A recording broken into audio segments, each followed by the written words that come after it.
sky is hit.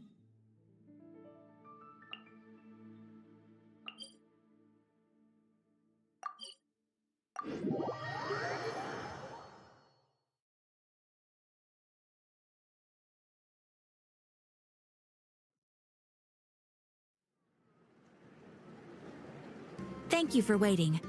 I finished checking your adventurer handbook. Here are your commission rewards.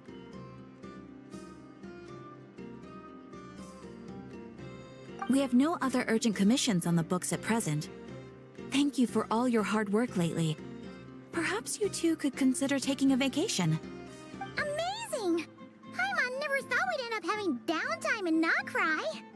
Things were pretty hectic when we first got here. Everywhere you looked, it was either the Wild Hunt causing chaos or the Vatui stirring up trouble.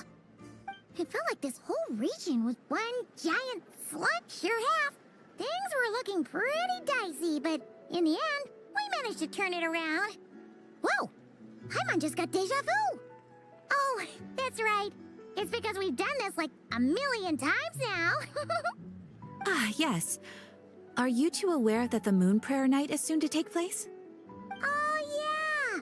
Lama told us that was coming up soon. Wait, why do you mention it, though?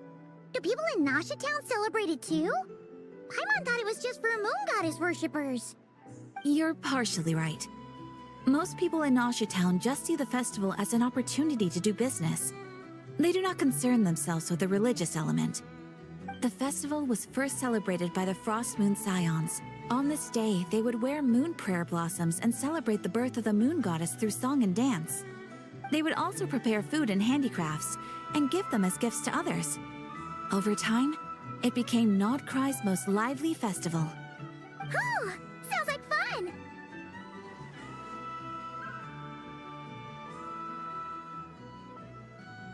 Great!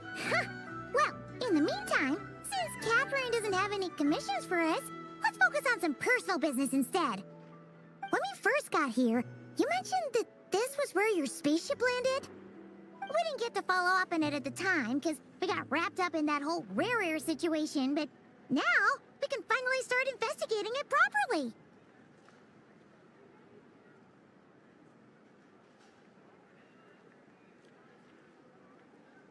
Well, there's a saying Paimon's heard around these parts, which goes, if you lift up a rock, you'll find something you weren't by that logic. You'll never find what you're looking for while you're searching. But the could be worth a try though, right? Anyway, Paimon suggests we focus on other stuff we want to do for now, and just keep an ear out for spaceship-related intel as we go.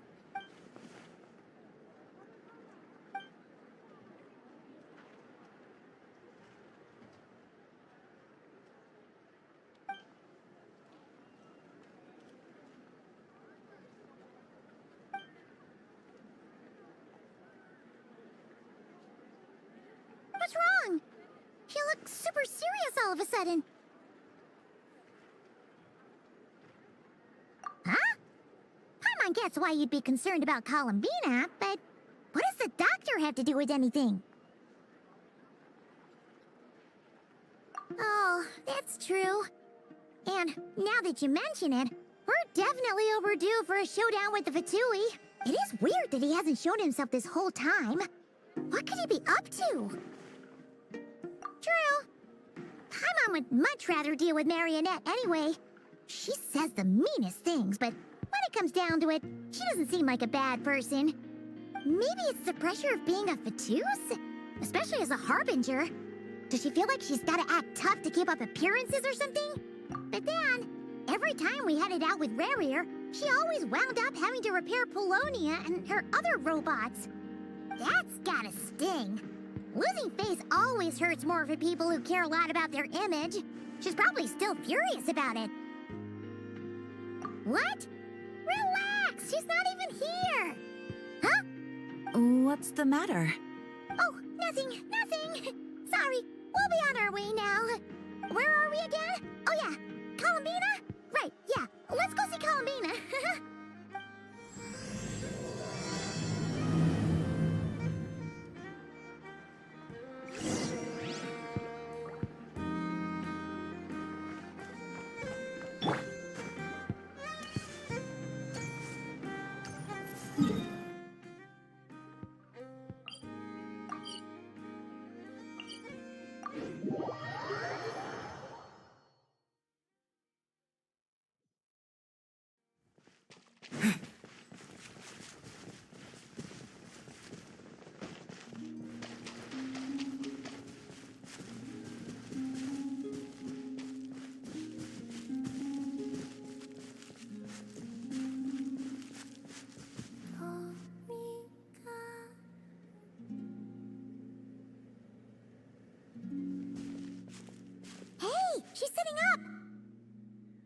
me sitting here a rare sight?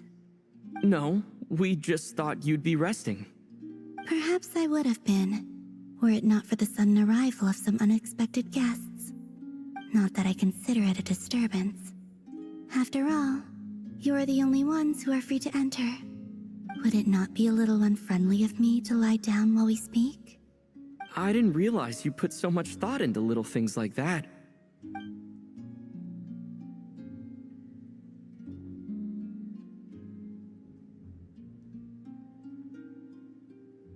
Only sometimes. There have been moments lately where I think about you and your companions. They are warm, mysterious, and cozy memories. Very few of my past memories are anything like that.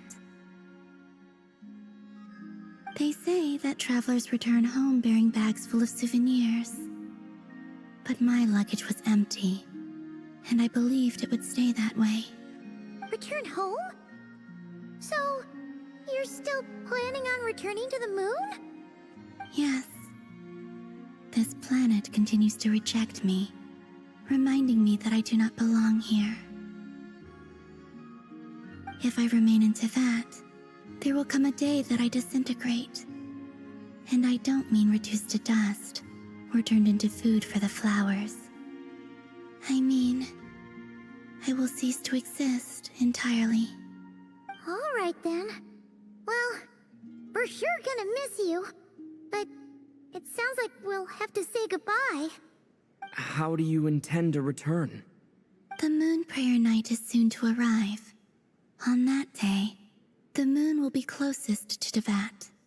The Kuvaki in this land will reach its peak at that time. I merely need to grasp the tide, and with relatively little effort. Oh, Paimon gets it! It'll work like a slingshot! You make it sound like she's gonna get blasted up to the moon. If I did that, I suspect I would crash into the false sky. I will be using a much gentler approach. But I do like the analogy. It's fun. You see? She gets Paimon's sense of humor. In the blink of an eye, the time has come to part ways. It does feel that way, doesn't it? Time seems to fly fastest when you are enjoying it. I have always thought of myself as a wanderer on this earth, and it has never expressed any desire to keep me here. Yet, just as I plan to depart, it tugs at my arm. Is this a gesture of affection? Or is the world mocking me? Oh. Were you hoping I can answer that? Yes. You are a traveler, so you must have a lot of experience in this area. Then, what I would say is, enjoy the moment.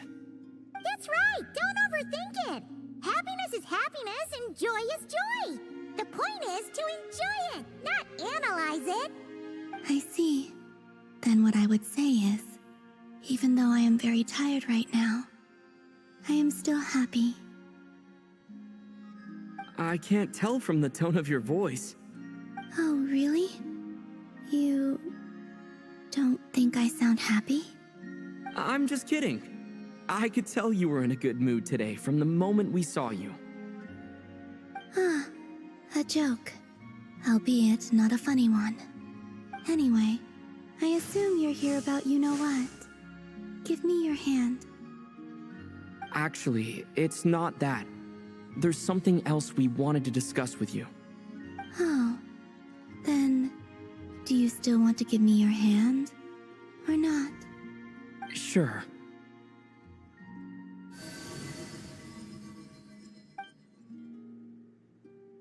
Thank you. So, I've heard that in the moon prayer nights of the past, people here would hold celebrations in the moon goddess's honor.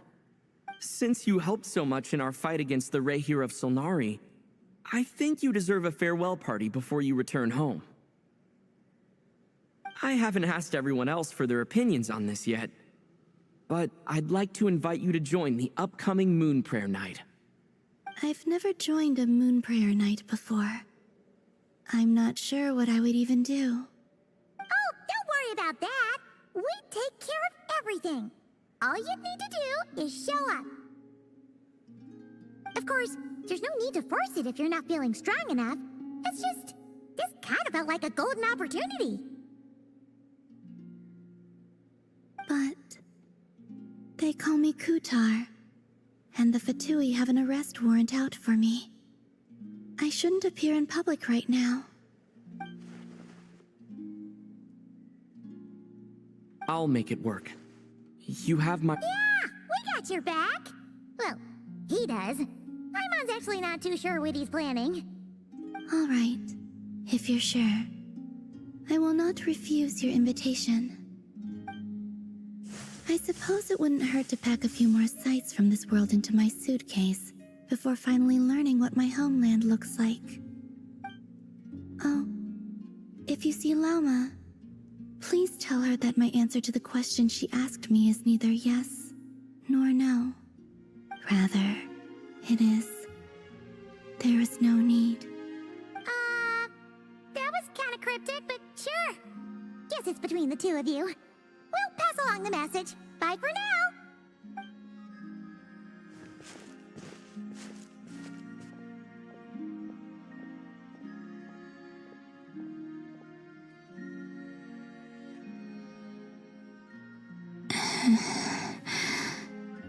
And also, I do not know.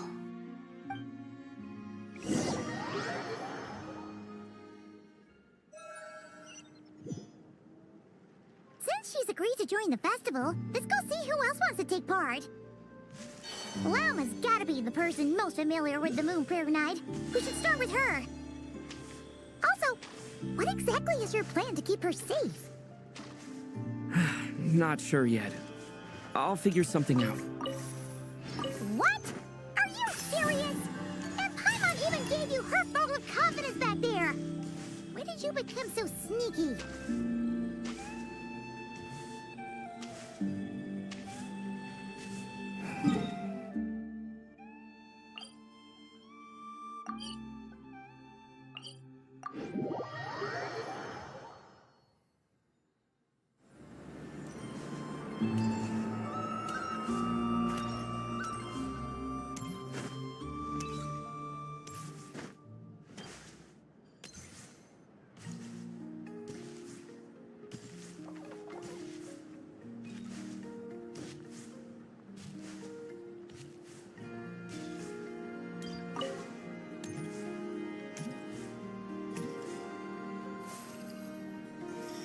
Hey, Llama! It's us!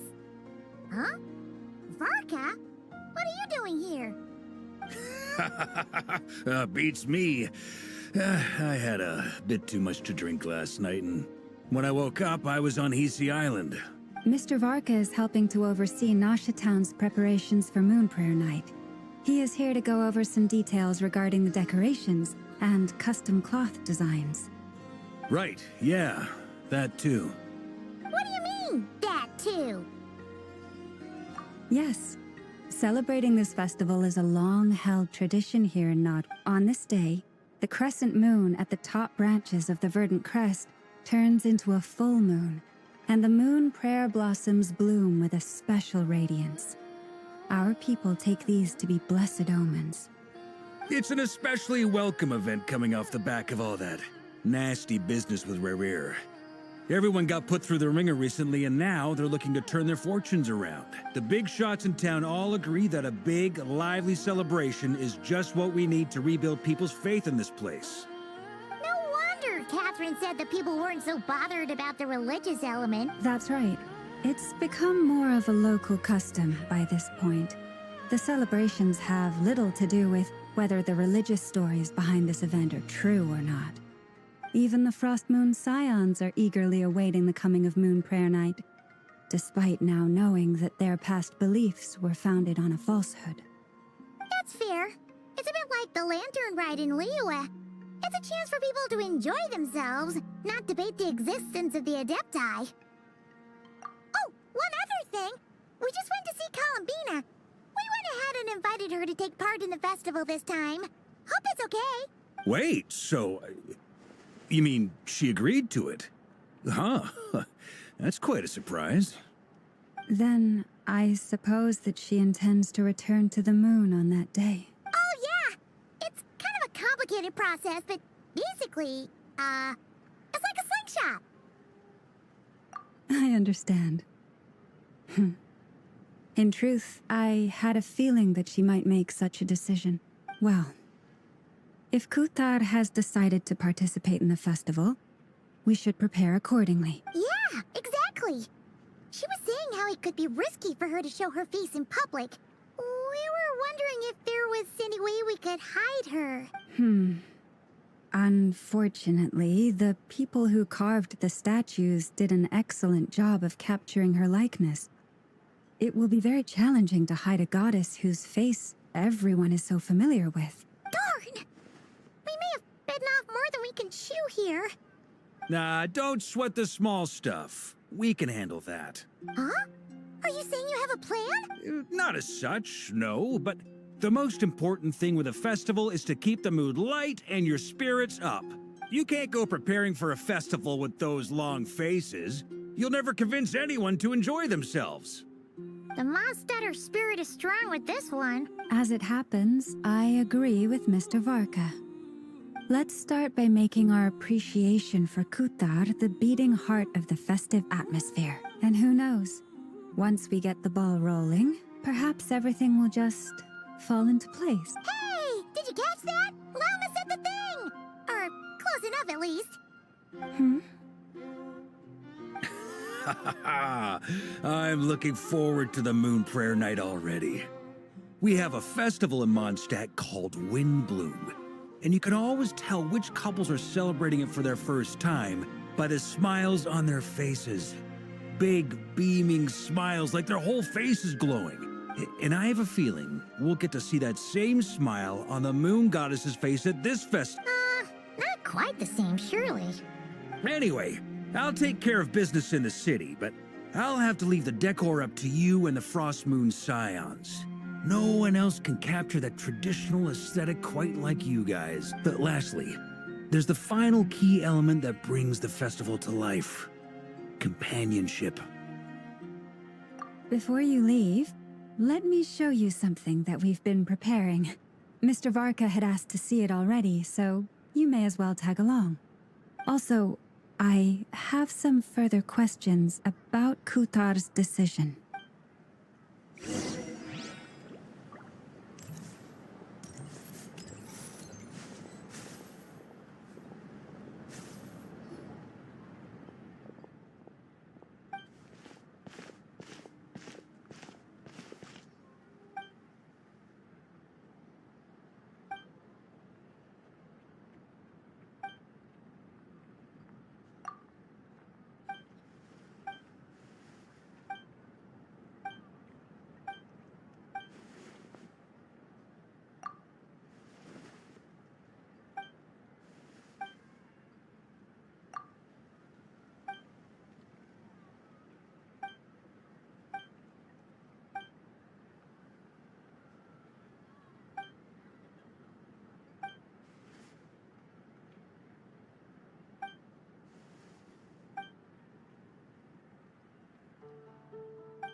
What's this?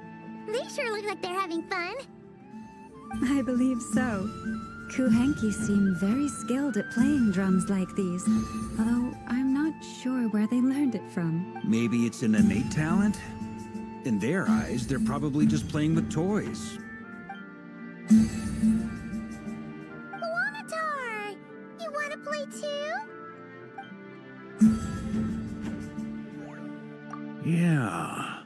She looks more confused than anything. Maybe we can teach her next time if we get the chance.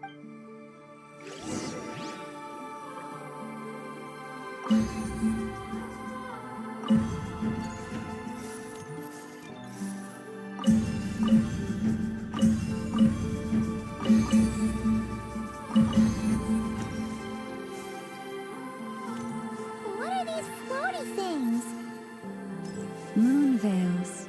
We hang them from buildings in the city during the festival. When you look at the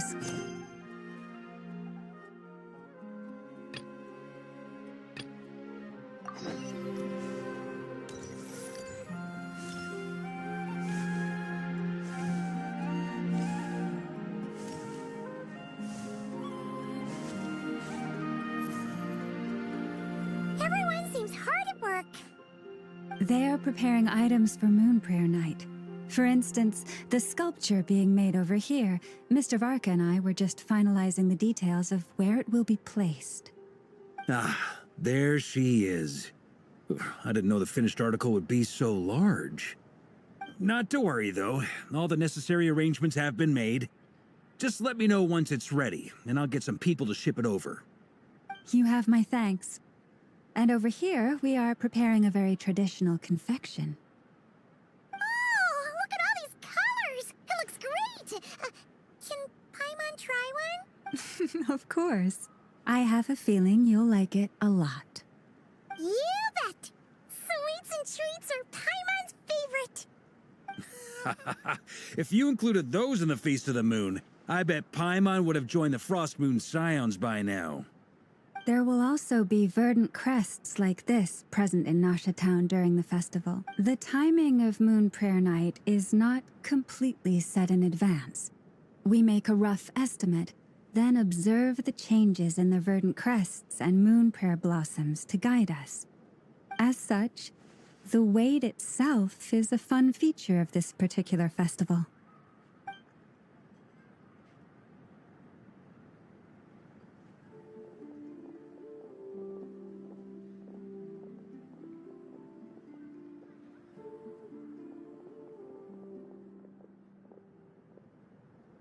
Let's talk here. To tell the truth, I am very surprised to hear that Kutar is willing to participate in the festival. I once asked her if she'd be willing to stay with the Frost Moon Scions. I could introduce her to everyone, and we could be a family to one another. She did not answer, but she has not appeared here since. I took this to mean her answer was no. But if that were the case, she would not have accepted this invitation. Ah, I see. Maybe she is right. Maybe the Frost Moon Scions of today no longer need a moon goddess. But my wish was not for her to come here and be worshipped as a deity. I simply want... I'm sure she believes that showing herself here might invite Fatui intervention, and as such, she does not wish to cause us trouble. But what really pains me about all this is that this is her birthplace. She ought to belong here, yet no one has been able to grant her shelter. I think I'm qualified to weigh in here. When someone's about to depart on a long trip, what they need is blessings, not burdens. We should wish her the best, not make the journey harder than it already is. Anyway, she's agreed to attend, hasn't she? All we need to do is simply respect her decision. I see your point. Yes, she will soon depart after all. Our job is to leave her with some happy memories. Besides, who's to say her journey to the moon is a one-way trip? It's not like she can't come back and visit if she wants, right? Paimon agrees wholeheartedly. Festivals are all about having fun, so let's keep it simple. All right, I'm gonna head back to Nasha Town soon. Want to come with? I'm guessing you have some other folks to visit there. Sure thing, let's go. Bye for now, Wilma. Thank you all. Goodbye.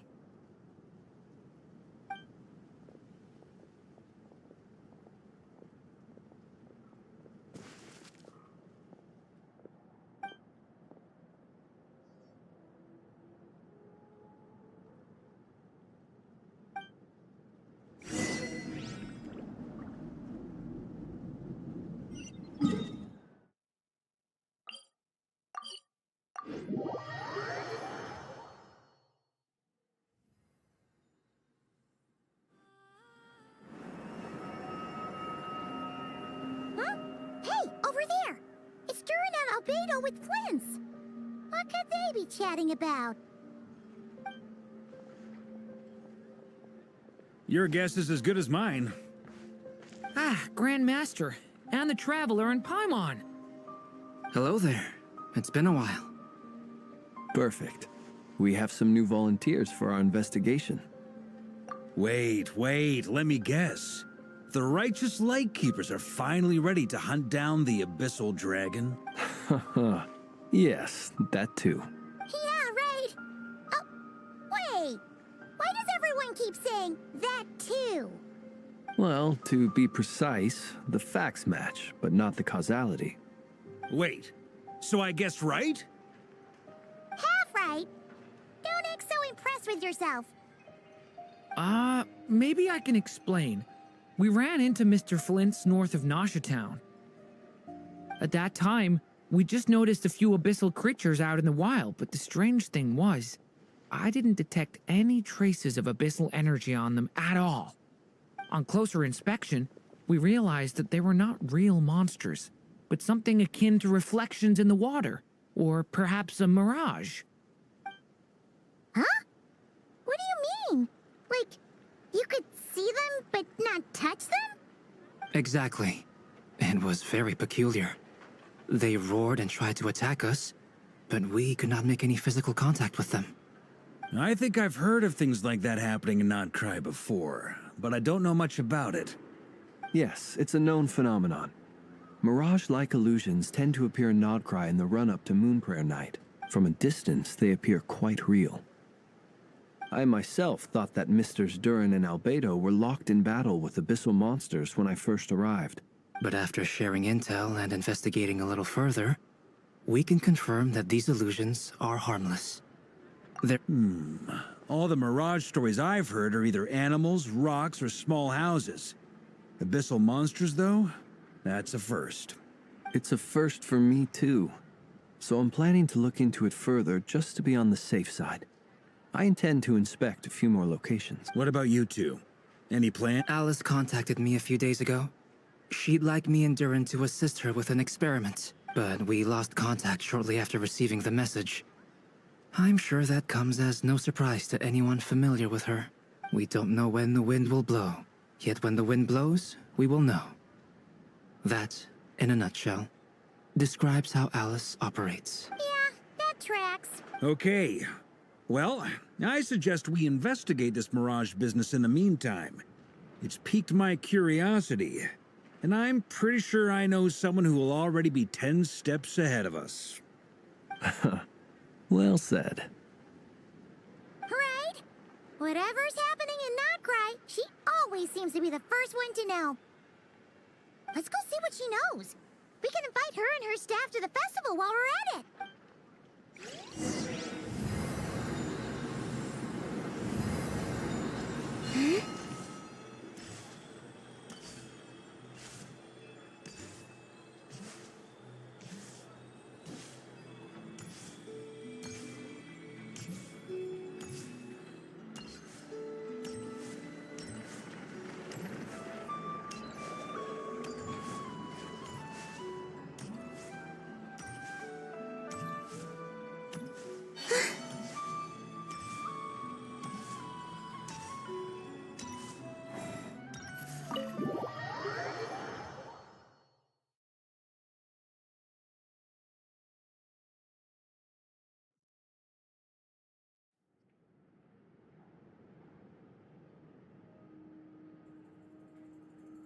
You're right, I have noticed. There's certainly something a little fishy about this situation. Only a little, though. Records indicate that this phenomenon can occur in the days before and following Moonprayer Night. That said, it has always been a rare sight in the past. The odds of encountering these phantoms are similar to looking up in the night sky, happening to see a shooting star, and managing to make a wish before it disappears. But this time, either everyone's getting lucky, or they're appearing far more frequently than usual. Yehoda's out gathering intel as we speak.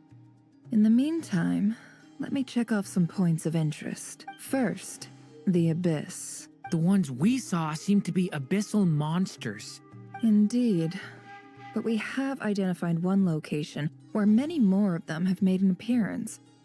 And not just monsters, but human phantoms, too. Given the scale and nature of the phantoms, it's almost as if someone's last memories are coming to life. Or perhaps the memories of multiple people. Oh, So you mean the phantom monsters are hunting down the phantom humans? Exactly. The phantoms can interact with each other, but we have no means of intervening. In addition, some of the human phantoms would seem to be from the very distant past. This is clear both from the clothing they wear and the stories they tell. They claim to be from Hyperborea, a name which I've heard from Lauma before. If this is true, it means they must be from 6,000 years ago. did Paimon hear that right?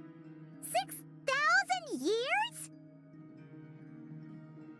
It sounds like this merits further exploration. That'd be a big help. I'll leave it with you, Albedo. My knowledge of ancient history is non-existent. I used to doze off every time the pre-Knights of Favonius era came up in class. It's quite a miracle that you were able to understand these phantoms' speech, given how long ago they lived. I suppose you're right. But I'll leave the archaeologists to ruminate over that conundrum. As an intelligence broker, my sole interest is in the value of the information I gather. Which, in this case, hopefully means earning myself some good favor with our dear Lady Moonchanter. So calculating. Whew, this intel broker logic always catches Paimon by surprise. Sounds to me like we could split the work up. I think the abyssal phenomenon is best left to Albedo, Flints, and me. Agreed. It coincides with my duty as a lightkeeper. For my part, I'd like to understand the abyss better. Even a little knowledge would... This is certainly a rare opportunity to study the Abyss. But even rarer, perhaps, is the chance to make contact with the Ancients. The Curatorium will take the lead on investigating the Hyperboreans. We put in the work to learn what we know so far. That just leaves our trusty team of 2 unassigned. Since you became an honorary knight, of course. This was part of my grand plan all along. Ha ha! Oh yeah! By the way, we managed to convince Columbina to come to the Moonprayer Night celebrations. Would you and Yehoda like to join too? She agreed to that? Huh. Quite an achievement. Never underestimate the traveler, I guess. I'd be happy to join. No point shutting myself inside when the streets are all decked out. I doubt any clients will be visiting during the festival in any case. And Yehoda loves a party, so I'm sure she'll jump at the opportunity. No. No. No. No. No. No. No. No. No. Way to contradict me in front of... Wait. No, that's not what I have bad news, boss. So many people. All right, everyone inside. Quick.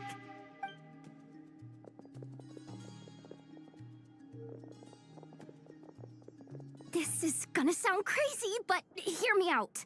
I saw one of those phantoms at Star Sand Shoal, and it was some sort of flying ship. Like a spaceship? That's gotta be the one you came to Tibet in. You said you saw the same thing through the moon marrow, right? Huh? You already know about it? Ugh, I thought I was gonna blow people's minds. Turns out I'm the last to find out. Wait, back up. You came here in a spaceship? Now my mind is blown! What's it like on the inside? Was it like flying through space? I wanna know. Yep, exactly. Huge discovery. You're the best. Second best intel broker in the world. After your boss, of course. Wow. Really? Well, I don't know if I'm all that, but... I guess that decides where we're heading next. Come on, don't look at me like that. I know the spaceship doesn't have anything to do with me, but you don't want to leave me as the only one twiddling my thumbs, do you? Please? Fair enough. You can tag along. In that case, let's meet back here to discuss our findings once we're done. I wish everyone a productive investigation. You too!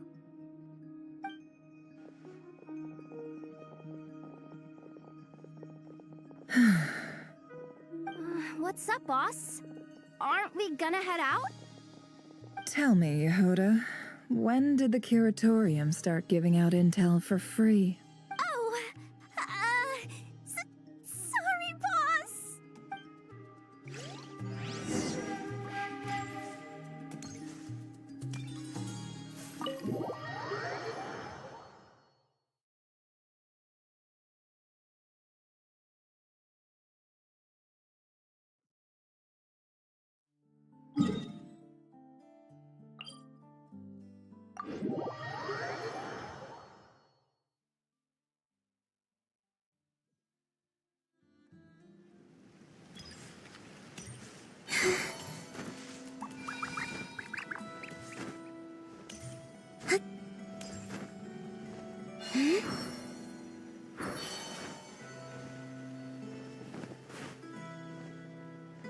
The moon has waned.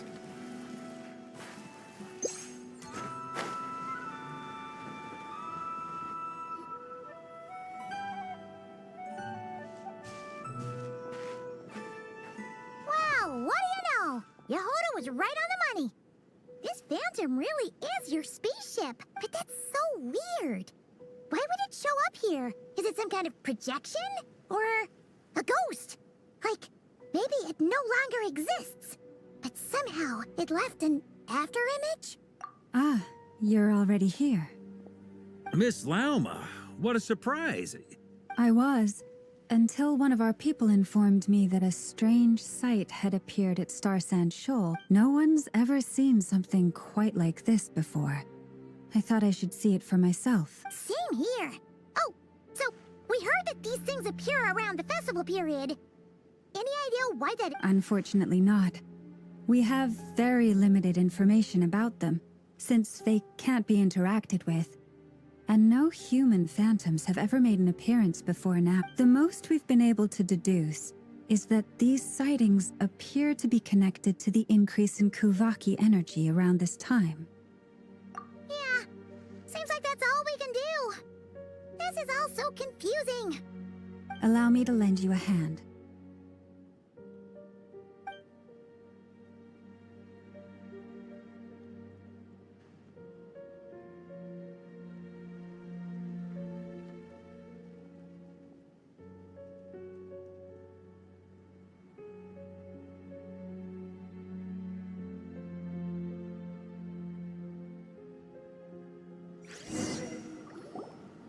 Everyone, our friend here should be able to provide us with some information.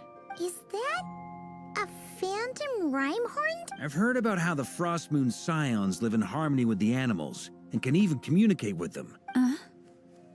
Okay.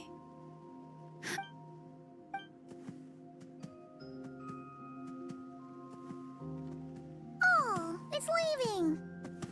It appears to share our curiosity about this giant spaceship, so I asked it if it wouldn't mind. In return, I told it about some nearby spots where the wild fruit grows. We may live in a different era from these phantoms, but I trust that the terrain, climate, and ecology here are more resistant to the effects of time than some things are. Let's give them a moment, and hope.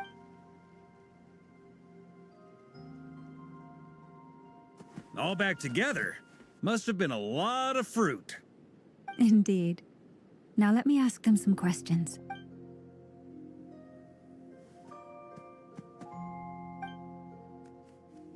It did find a lot of wild fruit, enough for them to feast for a long while.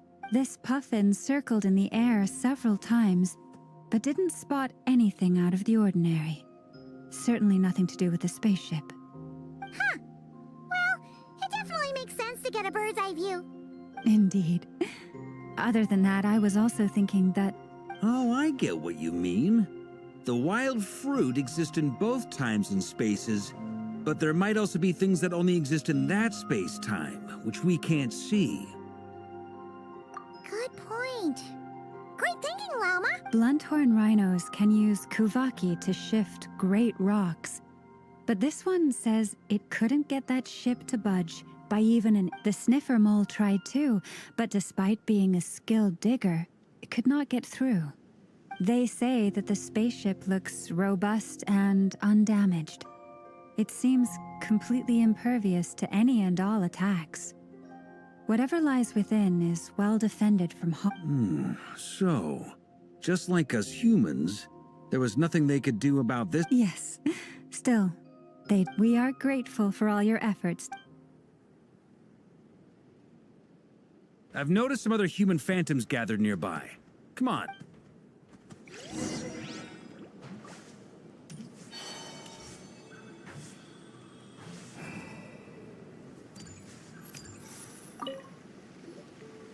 What is this thing?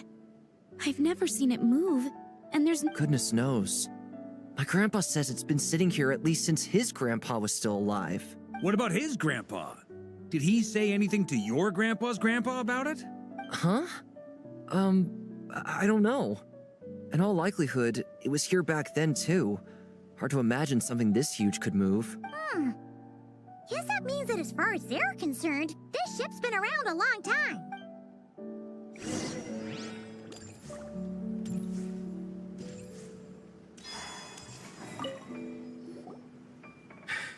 Come on, brothers. If we can get even a small chunk off of this thing, it's gotta be worth a fortune. Today is the day we strike. Huh? You mean Paimon? Yes, brother, I shall join you. Let's make our fortune. We should go with... What the? This thing is crazy tough. I can't even scratch it. What's it made of? Sorry, brother. Looks like we'll have to seek our fortunes elsewhere. Enjoying yourself? I was just seeing if I could influence this phantom's perception by playing. I'm sure we're all starting to build up an idea of what's going on here now that we've spoken to some of the people. These phantoms are reenacting real historical events in Nodcry. It's almost like we're in some kind of interactive stage play. We can talk to the actors, but the plot is fixed, and we can't It makes sense. History is set in stone. Paimon totally thought you were just goofing around earlier. But actually, you were doing some serious Of course I was. Anyway, at this point, I think we're forced to conclude that although the Phantom spaceship... Don't be discouraged. If nothing else, this is proof of the ship's existence. And think about it. So many people tried to hack their way inside, but no one could get the door open. It's made of very tough material. To me, that says that we'll either find the ship itself or the story behind it. Huh. Every now and then, when Varka gets serious, he actually does seem like Grandmaster material for what... I wonder how the others are doing. Let's head back for now. Sounds good. Also, drinks are on me if Team Knights of Favonius is the first to finish. Wait, we have a team name now? Am I in Team Knights of Favonius as well? You're very welcome to join. We've even got a cathedral ready for you. Isn't that technically blasphemy? You wouldn't dare make a joke like that if Barbados was in earshot.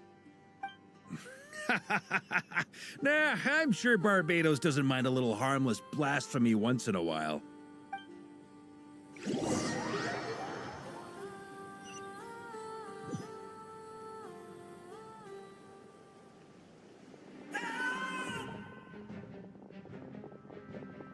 Oh, no! Get away! Oh.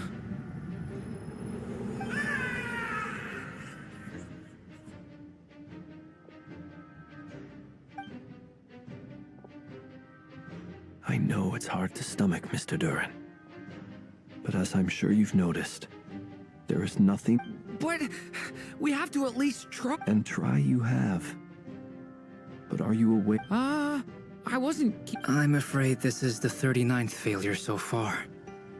Or the 5th, if we're only counting this particular victim. There are no indications that these phantoms may be altered in any way. You seem to have calmed down a little. I'll make us a fire. You should rest and have some water. Feeling any better now, Mr. Duran? May I ask a few questions? Be my guest. What exactly are we witnessing here? What happened to those people? My guess would be that we are seeing Nodcry during the Conrian Cataclysm. Would that be accurate? Conria. That is correct. As you know, once the Abyss senses even the tiniest crack, it floods in and spreads like... There was a time in the distant past when it permeated all of Nodcry, causing immeasurable harm. The people paid a terrible price to heal this. Then, 500 years ago, the whole of Tevat suffered an abyssal disaster. Once more, Nodcry was dealt a devastating blow. I see. In the face of the abyssal onslaught, all were like grains of sand tossed around by a tidal wave.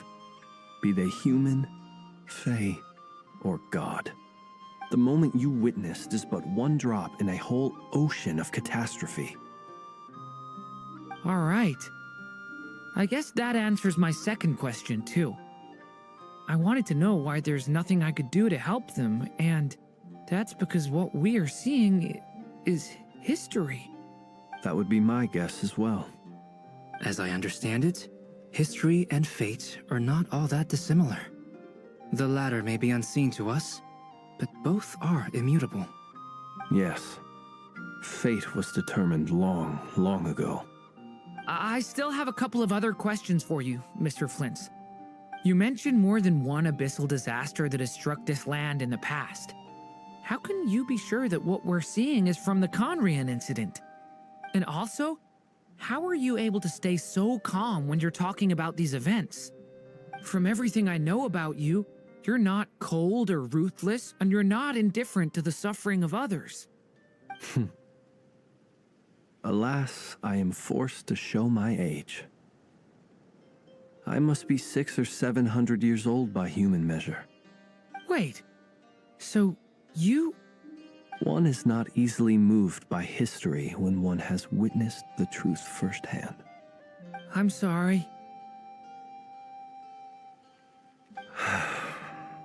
You needn't apologize.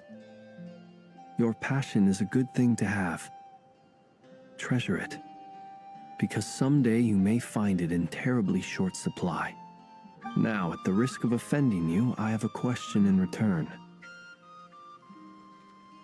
Your curiosity toward the Abyss, is it born from hatred or because you sense its call? I only ask because I kept a fragment of Rarir's body in my lantern for a short time. Specifically, his heart. So I know what a burden it can be to carry the Abyss with you, and I hear its power growling from somewhere within you. In my eyes, your mere existence is a miracle. My honest answer is... I don't know. I don't think I have the confidence to say for certain. What I will say is the Abyss is not the only issue that haunts me. Even before I became who I am today, the question dogged me constantly. Should I even exist at all? My doubts remain unresolved. But when we fought Rarir, something became a little clearer to me. Sometimes it is the darkness within us that allows us to achieve the impossible. I certainly got the sense from your 39 attempts that you were trying to achieve the impossible. It sounds like you've resolved to see the truth for yourself. Absolutely. In that sense, he and I are quite similar. Then I wish you every success. I look forward to the day of your transcension. Well, if everyone's caught their breath, I suppose we should head back. Oh, and one last thing. I'd appreciate if you kept our discussion about history a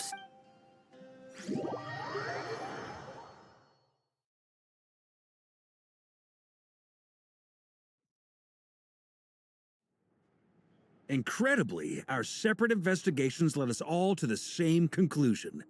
Yeah, but we barely learned anything, though. I totally thought this would be the mother lode. Talking with the ancients? I mean, come on! But nope.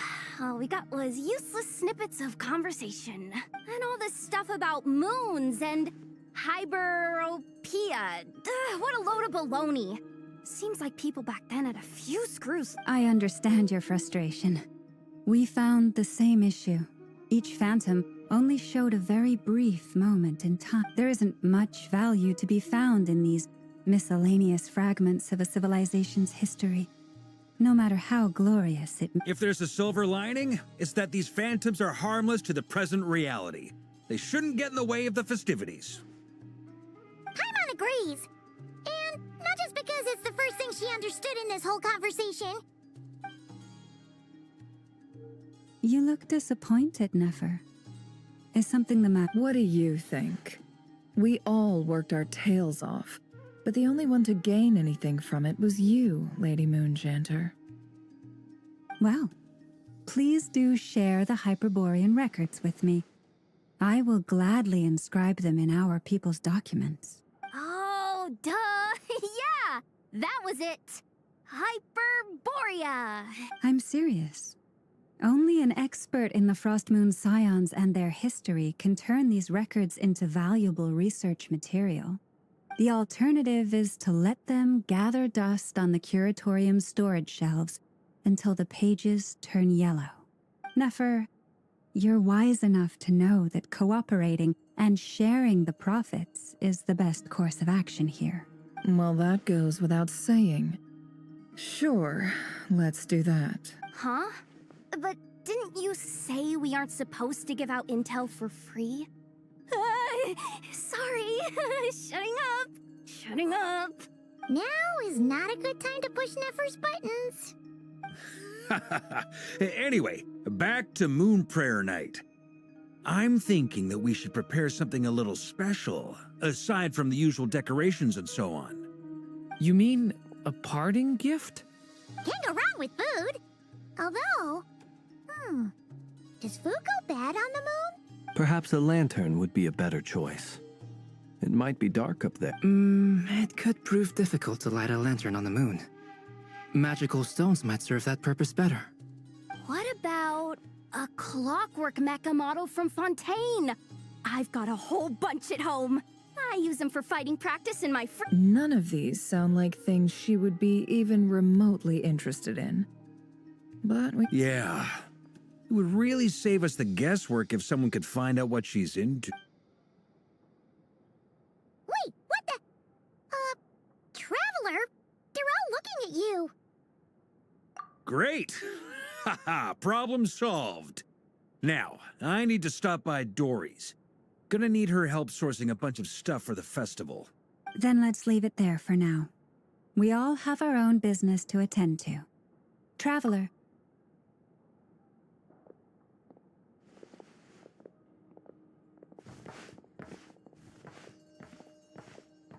Is something the matter?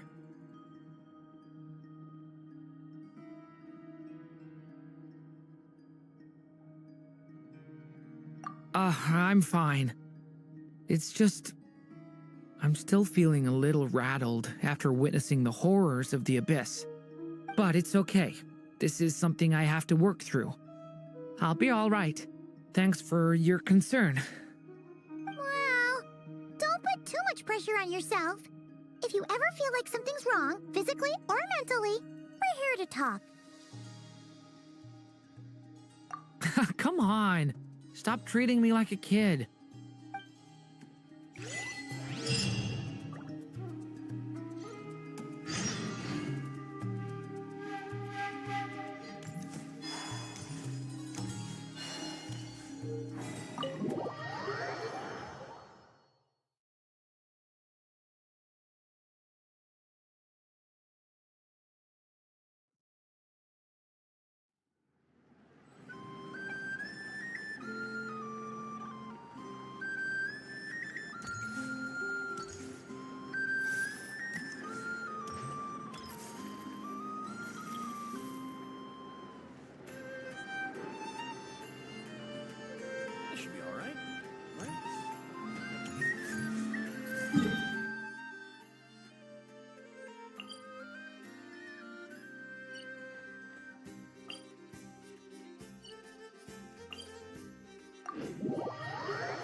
Kuhenki here last time too? Where did they all go? Walkies? For Kuhenki? You're not pets, you know. Oh, well. Looks like we just came at a bad time. Let's try again tomorrow. There's still a few days until Moon Prayer Night, so we're in no rush. Besides, she needs time to rest anyway.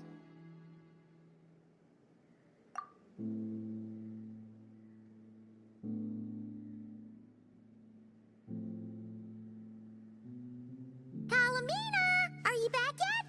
Oh, how strange. Looks like she still isn't right. It's not like her to spend so much time outside. Especially since she's worried about attracting unwanted attention. What about Luonatar? Luonatar, you there? Hey! Do you know where Kalambina went? Sorry, didn't understand. But if you know where she is, could you take us to her? Yeah, that's even stranger. What about him? Oh, that's not good news. They change color when Kalambina gets weaker, right? And they look super pale right now. Good idea. She might know what's happening.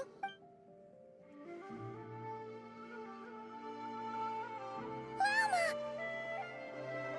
Ah, it's you. How is Kutar? Is she okay? No, she hasn't. I came here to check on her after I noticed the flowers had changed color. Based on past precedent, she must be very weak right now. Even getting up to walk would be a struggle. It seems unlikely that she... Not to mention that she doesn't do that at the best of times either. So yeah, this is super weird. No. Very few people are in the know about Kutar's whereabouts. And if anyone suspicious had visited, they'd have left some sort of evidence. Come on, let's go to Nasha Town. If anyone has seen her, someone there will know about it. It's not Cry's information hub after. Makes sense. Let's go!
Moment. Is it just Paimon, or is this stall kind of suspicious? Is there No, I don't recognize it. Alas, your free and easy adventure time is over. Now, prepare to face the final boss of Nod Cry. Whoa! Where'd that voice come from? Not sure, but it's definitely hostile. No, not that way. The final boss is right here. The sniffer mole? That's the final boss? Surely not. Also... Okay, the jig is up. I'll stop teasing you. Turn around. I'm right behind you.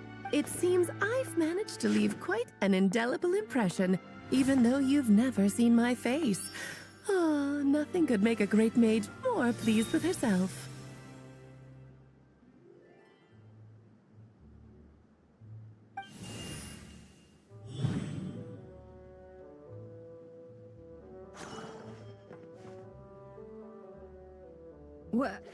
What is going on? I've heard that all the big shots in Teyvat have long, wordy titles that stun people speechless when they make their entrance. Unfortunately, none of them are affiliated with the Hexenzirkel, and we ourselves keep a very low profile. The notorious name-dropping doesn't quite work for us. Still, I, for one, think I'm really quite amazing, so that didn't stop me from coming up with a title anyway. Alice? It's really you this time? Not a lantern or a dodo but Alice in the flesh? Oh, that's right.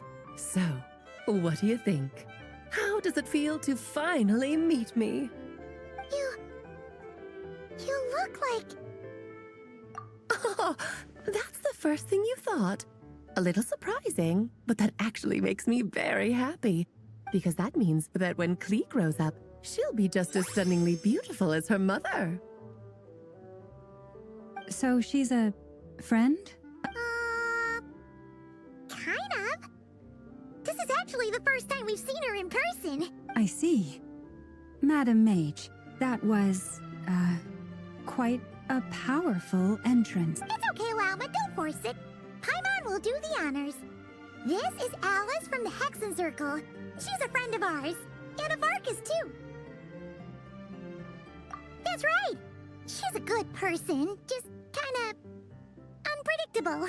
Well, what is the human heart if not unpredictable?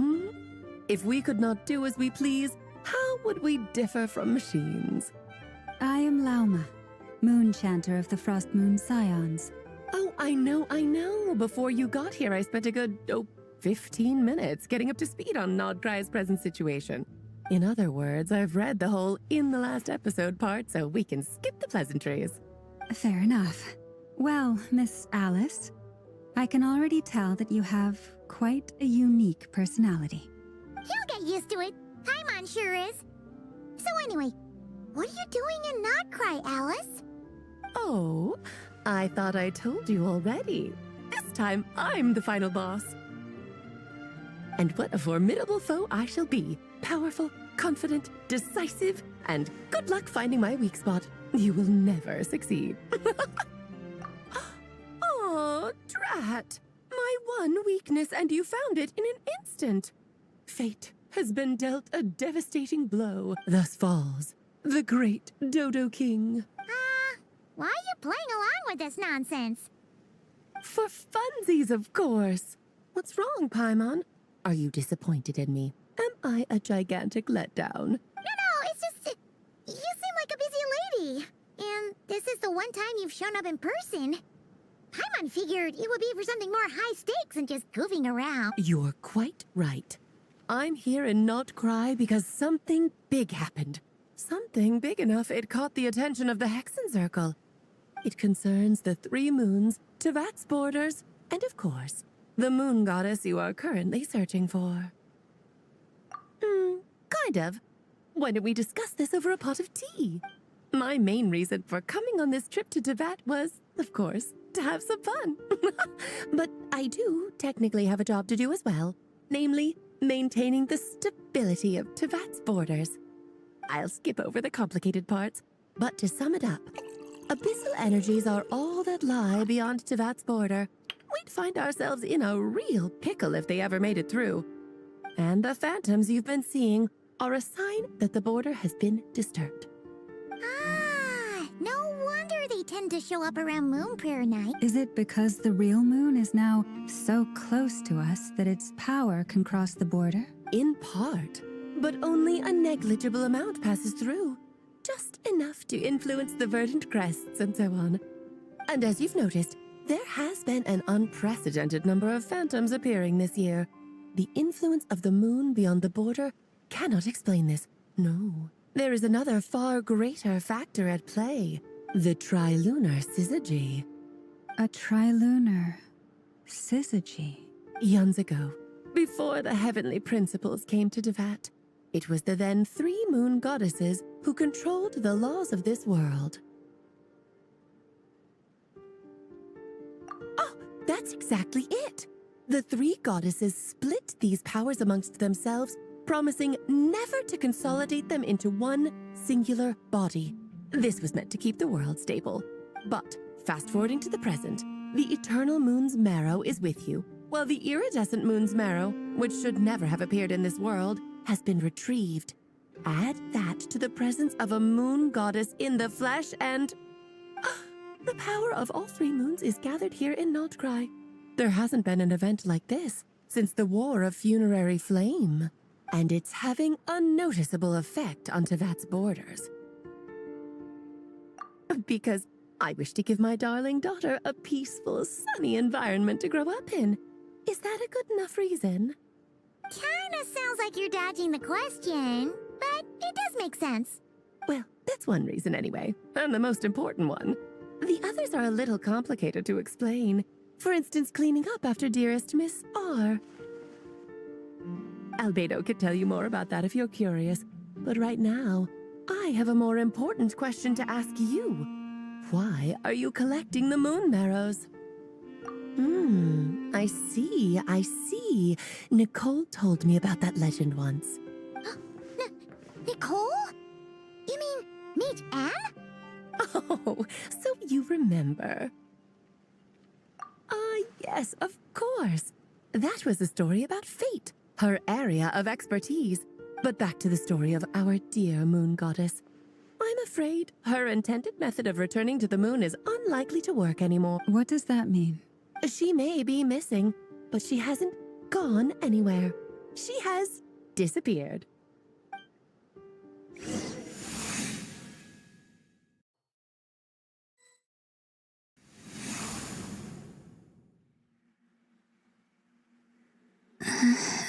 My body is so... Wait, no. It's my mind that's what's happening to me.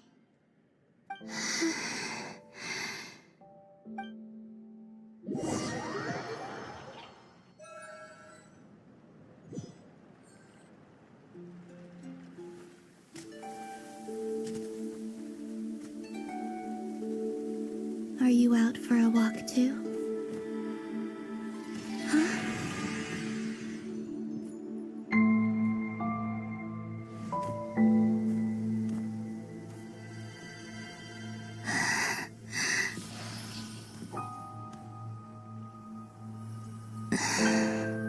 The day has come at last.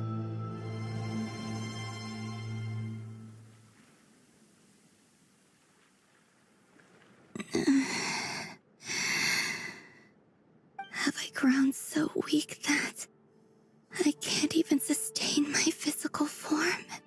But Moon Prayer Night is nearly here. I was so close to returning home. Death is near. Is this how it ends for me? Will I return to the moon after I disappear? Or...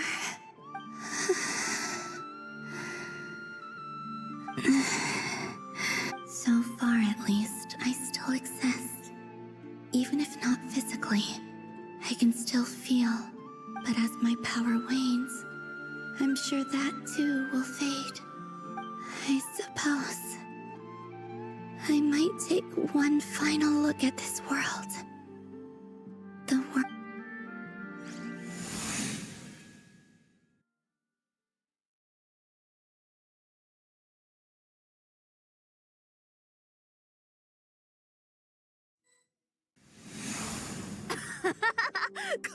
Come on! Wait for me! The Frost Moon Enclave. How much it has changed since I was born. These decorations, they're so heavy. It's times like these when you kind of wish men could be priestesses and acolytes too. How fascinating. I've never had the chance to be privy to people's private lives in this way. In the past, people would get so solemn and serious the moment I showed my face. Like they were frozen stiff. Karina, Lametti, it's time to eat. Coming.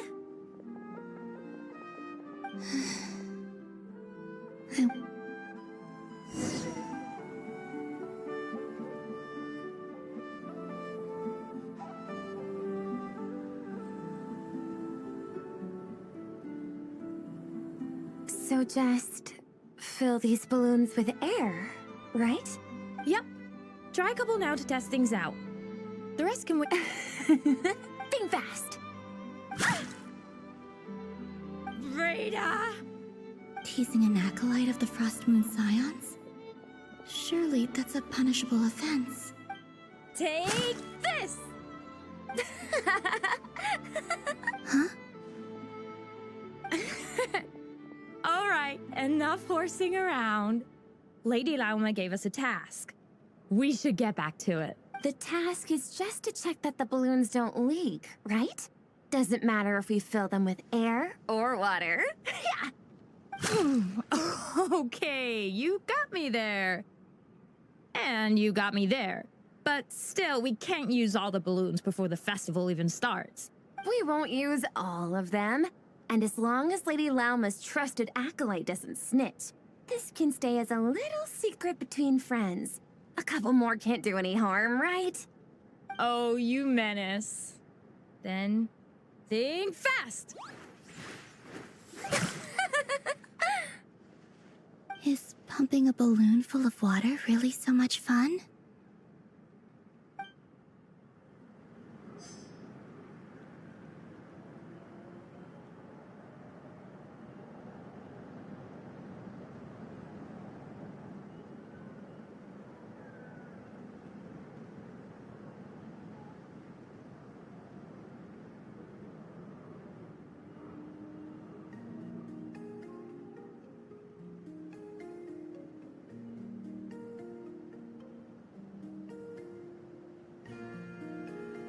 I'm sure you're both tired from playing all day. Come on, eat up.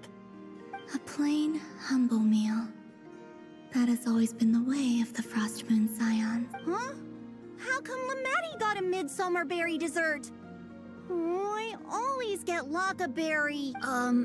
I don't mind sharing. You can have a bite of my... They're sharing food? I've never shared food with anyone before. Even at the Harbinger tea parties, everyone just ate off their own plate. And when I couldn't finish my food offerings from the Frost Moon Scions, they'd leave the leftovers out under the moonlight for the animals to claim. Hey! That was 2 bites! Oh, then you can have another bite of mine. Oh, you too. Oh, don't fret now. Here, have some of Granny's too. So this is what it means to be family.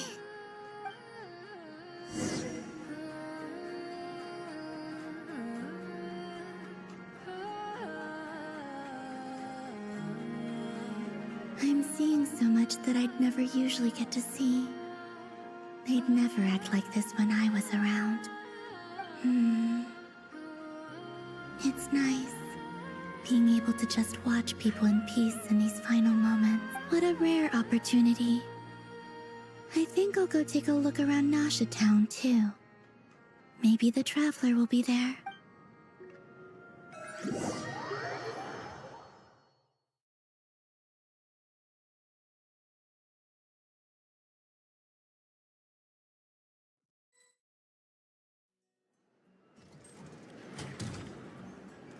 After the War of Funerary Flame, the Moon Goddesses were no longer recognized by Tevat. They lost the whole foundation for their existence. That's why the Moon Goddess's strength is fading. She cannot withstand the world's rejection of her. To be more pedantic about it, the Moon Goddesses did something to offend the heavenly principles, and that's why they were ousted. Something of a recurring theme in Tevat's history.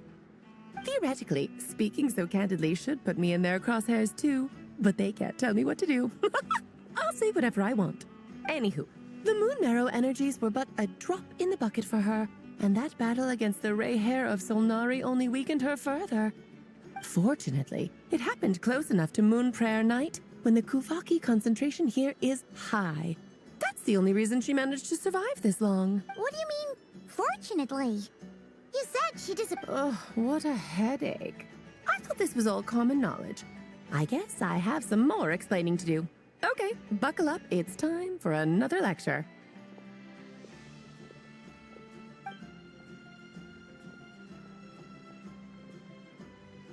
Now, I said earlier that the moon goddesses lost the foundation for their existence. The reason for that has to do with the natural order. Basically, the rationale for their existence in Tevat was lost. The same logic applies to the present moon goddess, too. Consider her existence so far. Her comrades in the Fatui called her Damselette, and she was worshipped as Kutar by the Frost Moon Scions. But these connections have now been severed, whether by her hand or yours. So, the rationale that once sustained her existence is now gone. Wait, we did that to her? Oh, well, strictly speaking, yes. But let's not start pointing fingers, shall we? I'll only end up as the big bad villain, and that's not the kind of final boss I want to be. Of course I do. I'm only the greatest mage in the whole entire world. Now, if you wish to find your moon goddess, there are 2 problems we need to solve. Firstly, we'll need to strengthen the connection between her and Tevat, at least enough to sustain her until Moon Prayer Night. Strengthen her connection. But does that mean I'll have to rally all the Frost Moon faithful behind this? I'm afraid a bygone faith and a former home won't be of any help to her now. Do you know her name? Her name? Oh, yes. Names are very important things. A name is a fundamental concept that anchors one's entire existence. Then your first job is to find it. As a moon goddess, I'm sure she must have a name she identifies with. Neither Columbina nor Kutar is her true name, and she's never really accepted either of them. So, finding out her real name is enough to sustain her existence? Yes, I know it sounds like a small step, but every journey begins that way. So for now, that's all we need to focus on. The second problem is with her plan to use the moon marrows to return to the moon. Unfortunately, piercing through the false sky will take an enormous amount of power. Given her current condition, she won't be able to provide anywhere near enough power, even if she recovers her physical form. But no need to fret. Nicole's the expert in this field, and I'm sure she'll figure something out. Wait, Mage N is going to help us out too? That means we've got 2 Hexacircle mages on the case. This is turning into a pretty big deal. Actually, this is more of a side quest for me. Like you said, I'm a busy lady, so I can't stay for too long. I'll have to return to Tevat's border soon. That's the upside you get for looking out for my little Klee. Hopefully that will incentivize you to carry on keeping her company in the future. Anyway, jokes aside, you'd better get moving. It will take quite a miracle for the moon goddess's consciousness to hold out till Moon Prayer Night. Oh, I suppose I might as well tell you where Nicole is before I leave. Off you go now. Time to meet your new friend. Oh, yes, and a little suggestion. Don't forget to mind your heads. What? I wonder how Duran's doing. I should really go see him before I head back. You really are super busy. I most certainly am. There's so many children I have to keep tabs on just in Mondstadt. Duran, Albedo, Venti, Varka. Klee didn't make the list, huh? Of course not. Klee is my pride and joy. I have no qualms about her, because she's the best child in the whole wide world. Yep. Klee's a little angel. I'm glad you agree. Well, all the best. See you when I see you.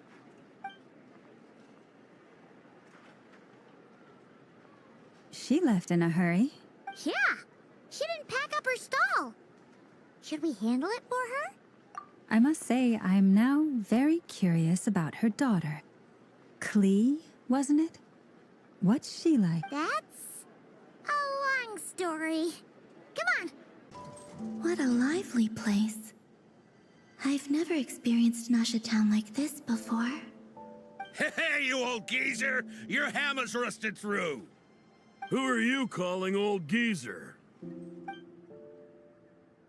Are they quarreling? I'm looking right at him! You've really gone downhill since giving your daughter free rein in the workshop. Can you even swing a hammer anymore? It shouldn't take you days just to fix a single chair. You might as well use that hammer to massage my back for all the good it's doing. Don't run your mouth, or you'll get a back massage that'll put you in bed for the rest of your life. Look, the materials haven't arrived yet, all right? You know how busy it gets in the days before Moon Prayer Night. I'll bet you send all the materials to your little princess. Blood's always thicker than water, huh? All right, you've made your point, Uncle Koski. As soon as the materials arrive, fixing your chair will be the #1 priority. And Dad, if you've got time to chat, why don't you lend me a hand, See? Lolka knows what the score is. I guess they're friends. But the way they spoke to each other was so ugly. Then again, it wouldn't be the first time I've seen something like this. Columbina! Sing outside my door in the middle of the night one more time, and I'll unscrew your vocal cords. You hear me? Oh, Zandrone. So that was her way of trying to be friends with me. What a pity. I won't get the chance to say any ugly things in reply.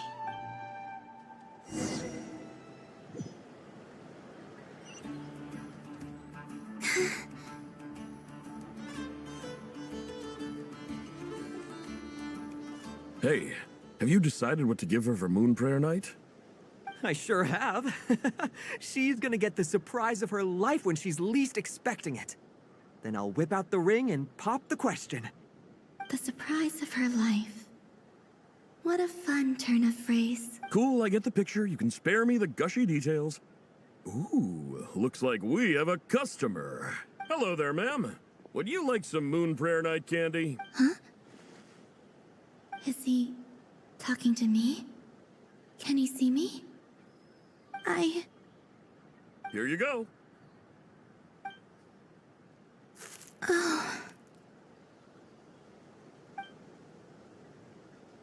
Come back anytime. Right. Now, where were we? I don't know why, but...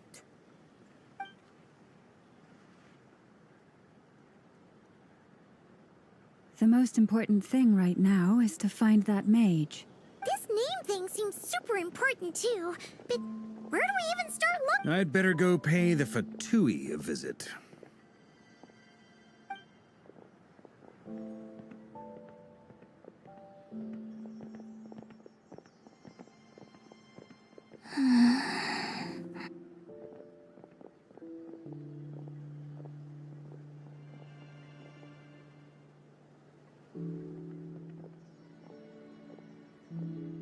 Columbina?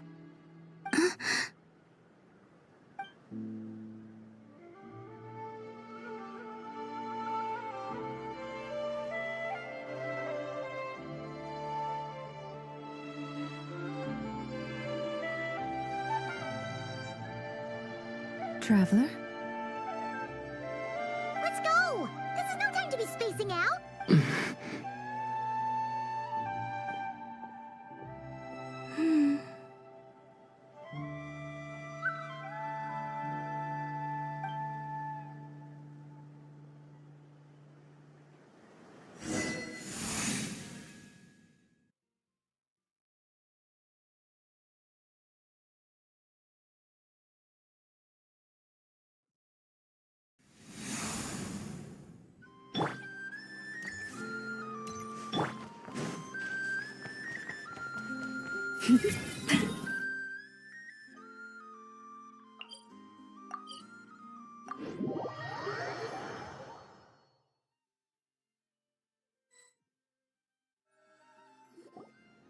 Where are they going?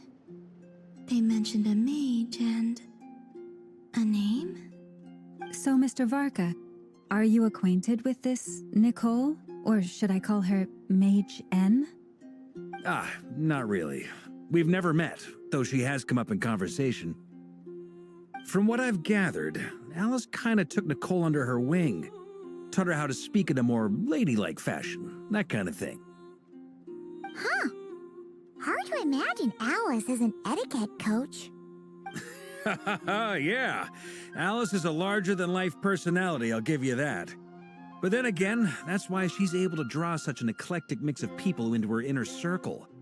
If I remember correctly, being an interesting person is actually one of her main entry requirements.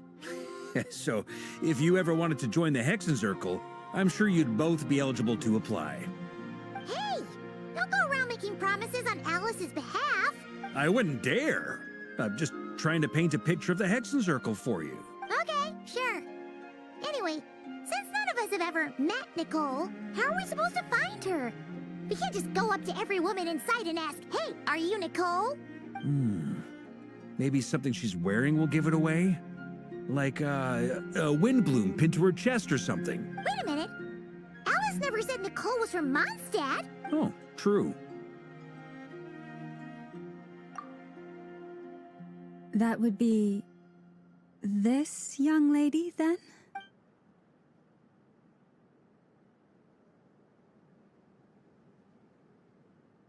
Hey there! Sorry to disturb you, but are you Miss Nicole? Varka, Knight of Boreas of the Knights of Favonius. Alice might have mentioned me before. Mm-mm. Have we got the wrong person? Sorry. Well, this is awkward. When I shook my head, I meant, no, Alice hasn't mentioned you before. Huh? Where is this voice coming from? My apologies. For certain reasons, I am unable to speak.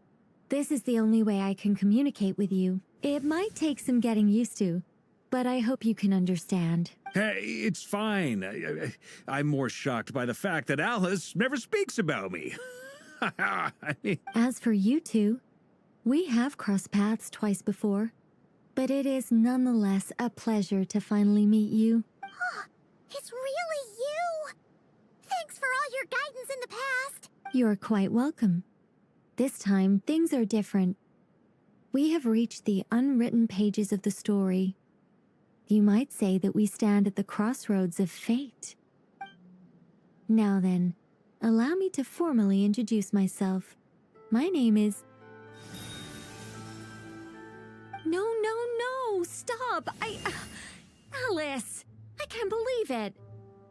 I had a whole speech prepared. I'd agonized over every single word. She always picks the worst moments to ruin other people's plans. I'm so sorry about that. Alice took the liberty of devising some bespoke self-introduction magic for each member of the Hexenzirkel.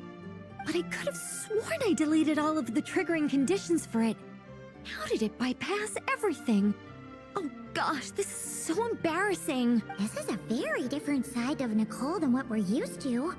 Is she not used to face-to-face? Don't worry about it. We've seen that introduction magic once already, so it wasn't too much of a shock. Please go on, Miss Nicole. We'd love to hear what you have to say, or, well, communicate. Huh? Are they talking to this lady? Will you all promise to forget that horrendously embarrassing introduction? Sorry? Embarrassing?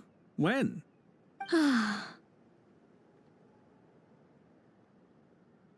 Yes, my name is Nicole, and I am one of a very few angels who have retained both their preferred form and their power. The Traveler and Paimon should be no strangers to this concept. There is another of our kind in Natlan. They call her the Lord of the Night. Right! Paimon remembers her. Yes. Well, I have retained more of my power than she. It's because I don't have a long-term duty to fulfill. To be more specific, no. We'll be here all day if I get into the specifics.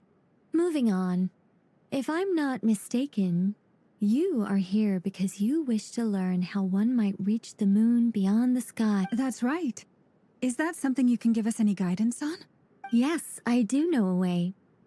It began with the Hyperboreans, who lived after the War of Funerary Flame. Blank looks. Maybe I should start with the background of the war, or maybe not. It shouldn't be an issue. I'll fill in the gaps for you when we have more time. Anyway, after that war ended, the three moons retreated to beyond the false sky. The Hyperboreans were humans I once aided. They accepted the civilization and creations bestowed upon them by the angels. But despite accepting many blessings of the angels, many among them still held on to their faith in the moons. They were reluctant to accept the new order, even after the War of Funerary Flame. They sought to contact the moon goddesses beyond the sky and receive their guidance. But all three had passed away by that point. This mage has a unique method of communicating. Is she talking about the moons? Yes, but they did not know. And so, still they prayed for the moon goddess's mercy. After building titanic structures that consumed vast amounts of Kuvaki, at last they glimpsed the moons and heard their voices. But of course, they were gravely disappointed, for it was then that they realized the three moon goddesses were dead. Oh, that's such a sad story. It is. Humanity was in a very sorry state at that time. The angels who had once aided them were gone, and the War of Funerary Flames had left them homeless and destitute. Just a second, I gotta ask. How relevant is all this history to the task at hand? Well, I mean, it's... Okay, it seems we've drifted into irrelevant narrative waters. It's been a while since I've had the chance to speak inside someone's head. As soon as I got started, I lost control and the words just flowed out like a waterfall. What I'm trying to say is... Right, yes, that's it.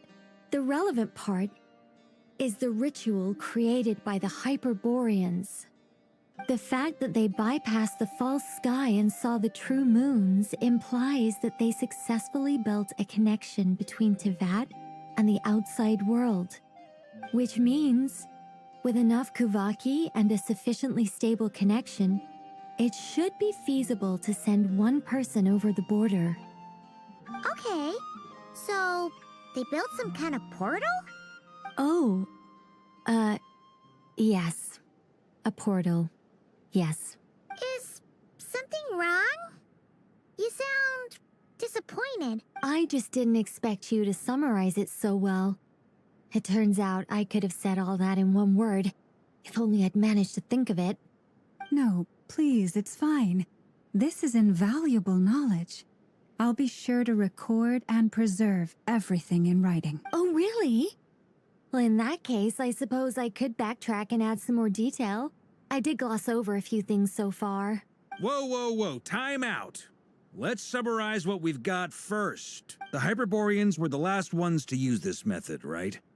So we somehow need to find whatever structure they built and make sure there's enough Kuvaki to power it up. Luckily, we have the moon marrow of both the eternal and iridescent moons, so we're all good for Kuvaki. Which means the key issue we need to focus on is finding the place. Am I right so far? Yes. Although I expect the structure is long gone by now. That said, what if we could take advantage of the phantoms to travel back to a time when it still existed? Well, travel back isn't quite accurate. It's more like we'd be creating a handshake between 2 points in space-time. We wouldn't even have to pick a time when it still existed. It could just be a time when it still appeared in phantom form via projection, or we could project our own phantoms, fold them together, and... You look lost. Was that too hard to follow? Yeah, things got a little, technical there. Paimon's brain is reaching capacity. All right. Let me think about how to put this more simply. Okay, got it. Over the next few days, I'll search for phantoms that we can use. Once I find one that meets the criteria, I'll let you know and we'll regroup. By completing certain rituals, specific individuals will be able to enter the phantom and make it to the Hyperborean structure. If everything checks out, and it looks feasible, We'll just need to wait for Moon Prayer Night, and we can send the Moon Goddess back home. I think so. For now, we'll just wait to hear from you. Yes. Basically, yes. Great. Counting on you. In the meantime, we'll focus on finding the Moon Goddess's name. My name? Are they looking for a way to stop me from disappearing? Excuse me, Miss... Go on, Miss Nicole. This conversation was a little all over the place. I didn't catch your name. I am Lauma, of the Frost Moon Scions. Ah, I did wonder. I noticed that you listened very intently when I spoke about Hyperborea and the moon's history. If you'd be interested, I'd love to visit you this evening and go through it again in greater detail. Also, if you were serious about making a record, it would be too risky to simply write down the raw details as is. I would suggest some tweaks. Maybe rewrite the stories as fairy tales or fables, perhaps even prayers. Anyway, we can cross that bridge when we come to it. So, see you later then? Oh, and no need to prepare anything. Just a cup of tea will do. See ya! She seems friendly. It's just... It's so nice to find someone who's actually willing to listen. I've been dying for a chance to finally go through all this systematically from start to finish. Any longer and I'd probably start forgetting it. Now Paimon gets why Alice told us to mind our heads. What did I tell you? A lot of quirky people in Alice's orbit.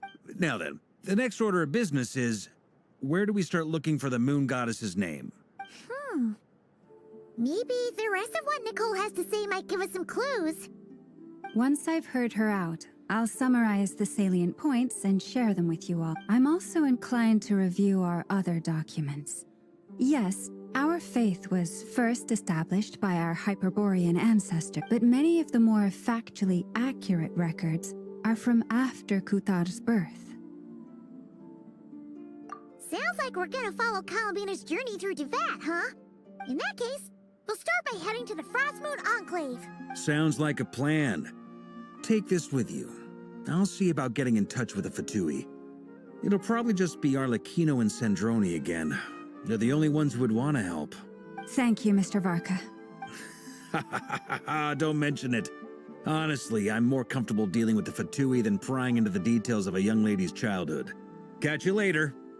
I should follow them, just in case there's some way that I can help.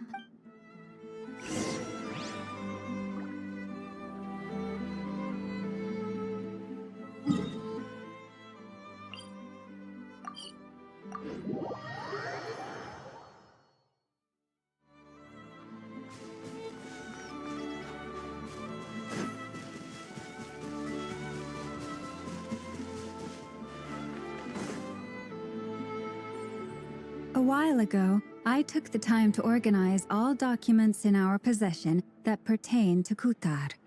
What you see here is the material I consider reliable. You're saying there's unreliable material too? Yes. Most of the information we have was transmitted through an oral tradition.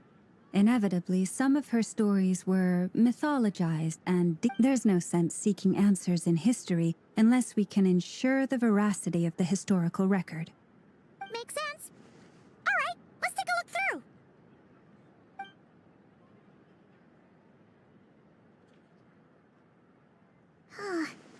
Almost all these records refer to Kutar instead of Columbina. Although neither of those is her real name. Paimon's not sure what point she's trying to... What we can gather from these records is that the Frostmoon Scions worshipped her as a god, placing impossible expectations upon her. I cannot fault them for their earnest faith, but for all their devotion, worshipping her day in, day out changed nothing. I imagine that none of it resonated with Columbina. It wouldn't surprise me if, even back then, she had already begun to reject the name Kutar and everything it represented. Lauma speaks the truth.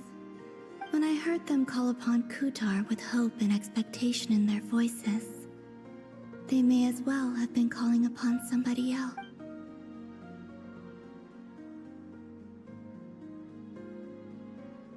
Well, that's a bit complicated. I looked at the level of detail, perceived authenticity, and how realistic their portrayal of Kutar seemed to be. Amongst the Frostmoon Scions of today, only I know of her existence, and I alone have spoken to her face to face. As such, I know that there are certain things she simply would never do. That being said, I have sensed some changes in her lately.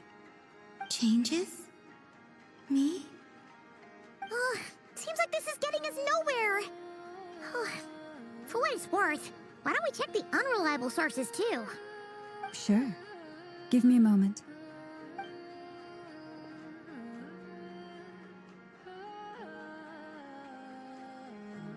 Exerting but a fraction of her divine might, Kutar sheared a great mass from the snow-capped mountain and cast it into the sea, upon whose surface shone the mirror image of the moon. Thus was formed the island of Hisi. Yeah, right. That doesn't even begin to pass the sniff test. The 3 moons are not but lies through and through. Only one moon has ever shone for us, and Kutar is her name. The vast majority of ancient texts are filled with fanciful tales like these. I trust you understand my criteria a little better now. Kutar did not speak, merely gazing into the distance in silence. And where her gaze landed, this was her prophecy. Clearly, whoever wrote this text never even met Kutar. Otherwise, they'd know that her eyes are always closed. What about you, Traveler? What are you reading? Come on, let Paimon see. The child wished to build a wooden nest with which to shield a fledgling bird from the cold. But being so young and lacking in strength, the child could not snap the branches from the tree Kutar was passing by. Upon seeing the child, she summoned forth a Kuhenki, who built a beautiful nest for the... I remember that. Not knowing the meaning of Kutar's divine intervention, the child dared not to respond, and thus ran home to call their parents. But Kutar was gone. The moon chanter declared the event a miracle and took the nest as a relic, placing it on high for all to see. The child was named as one favored by the goddess and was greatly respected amongst the people. Yet, no further miracles were bestowed, and this matter was forgotten in but a few... Any thoughts after reading that? Yeah, Columbina probably just wanted to join the kid in making nests. Ah. I'd originally considered this a fabrication, because Kutar did not perform any similar actions in subsequent records. But now that I think about it, it does seem like something Columbina would do. She didn't know how other people would interpret her actions. She was probably worried about making things difficult for people. And so, she gradually stopped joining in. Yes. Oh, that's so sad.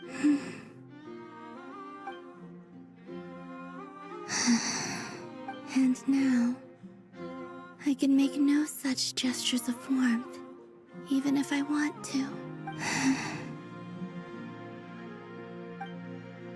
Still no name. That's a bit of a shame. But we did learn some interesting stories. That's gotta count for something. Barca said he was gonna set up a meeting with Arlecchino and Sandrone, right? Let's go back to Nasha Town and see how he's doing.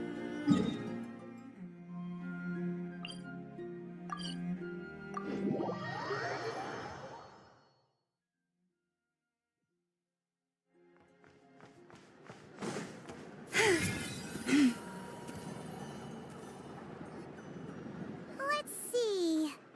There's Varka. Oh, and it's Durin and Albedo too. Yeah, this is pretty much the same place we bumped into each other last time. I convinced them to stick around a little longer. We were all waiting on people, so I figured having a little company would help pass the time. Ah. So you've been waiting for us? Does this mean that you've already arranged things with the Fatui? Sure does. Now you're back, we can go meet up with them together. How'd your investigation at the Frost Moon Enclave go? Well, we didn't find out Columbina's true name. But apart from that, it went pretty well. Aha, just as well that I didn't tag along then. I'm sure our moon goddess wouldn't want every man and his dog knowing all about her private life. Still, desperate times, desperate measures, I guess. Someone had to do it. So, Varka was waiting on us, but what about you two? Are you waiting for Alice? Oh, no. We already met with her. We discussed that experiment I mentioned to you last time.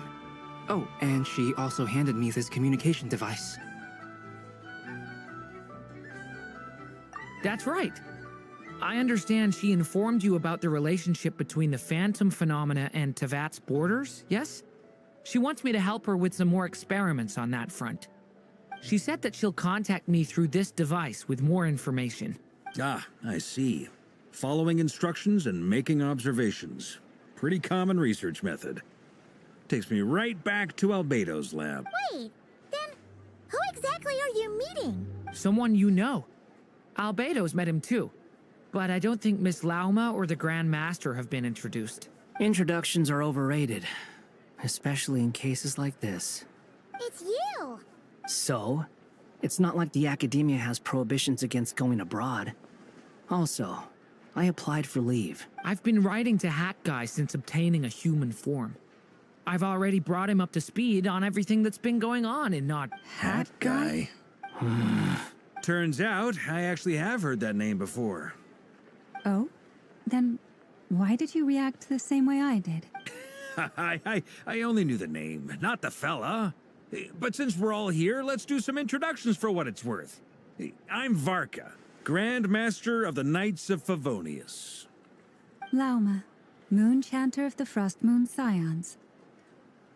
And I'm a Driosh from the Vahumana Darshan of the Sumero Academia. Hat Guy. Good to see you again, Mr. Guy. I believe we last saw each other on the boat ride here.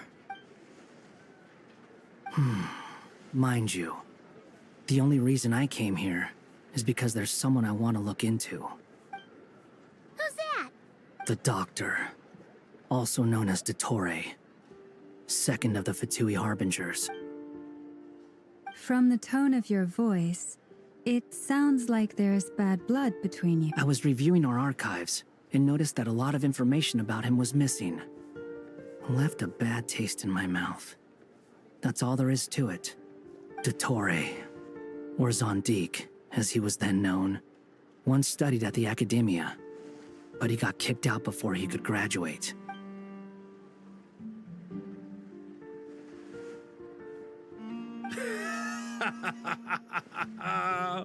So the Harbinger's #2 man is a college dropout? How embarrassing for them. Last we heard, he was planning something. We actually heard that a few times before, even coming to Notcry. But we haven't seen a trace of him since we got here. He only appears when something interests him. For all we know, he might have left already, but the fact he did something here at all is worth noting. It'll fill a couple extra lines in his file. Why does it sound less like a file you're writing and more like a criminal record? Anyway, we were just about to meet 2 of the other Harbingers. Want to come along? You might learn— Sure. Even though they're Harbingers, well, they're old acquaintances of ours, so, you know, when you talk to them, try to be... I got it. The Frost Moon Scions' relations with the Fatui remain tense. Forgive me if I do not attend. In that case, we'll continue assisting Miss Alice with her experiments. Good stuff. Everyone's having a fruitful time. All right, we better get going. I'll lead the way.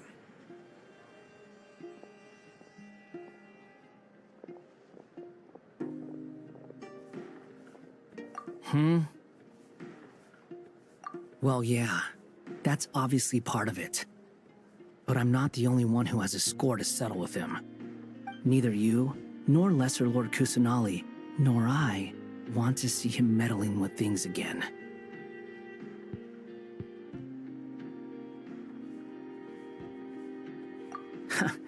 What's the hurry? Don't worry. Pigeons always know which way home is.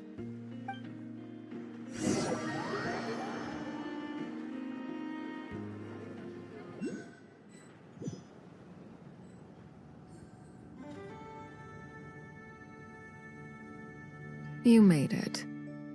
Who is this? A scholar from Sumeru. They call him Hat Guy. He's an old friend of the Travelers. Wait, this is the academia representative you wrote about? He doesn't exactly look the part. I believe this will prove my identity. You'll notice it bears the seal of the Sanctuary of Surasthana. Well, what do you know? So it does. All right then. My mistake. It's fine. I expected as much. What? So as I mentioned in my letter, the Academia's got its eyes on Dottore. But this matter remains top secret. Apart from those assisting in the investigation, the fewer people who know, the better. If anyone asks, I'm here in Notcry to pursue my personal academic interests. Gotta say, Varka, you did pretty well to keep all this under wraps for so long. Sounds like you got in touch with the Academia about this way back. you flatter me. Where do I even start? Remember that time we fought Rerir at Star Sand Shoal? He sure let me have it then, didn't he? I'll bet Dottore had that all sketched out, with me as his convenient little pawn. He could not care less about us if he tried, but hey! The feeling's mutual. Does Dottore really strike you as the sort who values his relationships with his colleagues? Fair point. Definitely not. Which is why I always keep my guard up whenever he starts making suspicious moves. To that extent, our motivations align. On top of which, I consider you trustworthy people. Now, back on topic.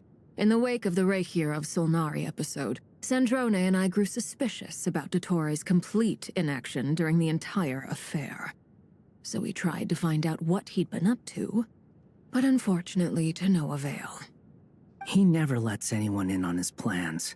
The more he cares about something, the more secretive he gets. Indeed. Perhaps he believes that by keeping a low profile, he can avoid trouble. But that trick isn't going to work on his colleagues. Yeah, I mean, he's been researching the ancient moon's remnants. And he's been trying to get his paws on the moon marrows. Only an idiot would believe he doesn't have something more planned. With this in mind, I returned to Snezhnaya and relayed my thoughts to Her Majesty the Tsaritsa, entreating her to have him recalled. That's pretty direct. Did the Tsaritsa agree? Yes. I made it abundantly clear that the Fatui's business in Notcry is almost concluded, and we do not need 3 harbingers in this territory. Her Majesty concurred. Accordingly, Dottore has returned at her orders. I imagine he is continuing with experiments, which no one besides he would ever have any interest in. Common sense might mean nothing to him, but he's not stupid. He knows that no good can come from opposing the Tsaritsa.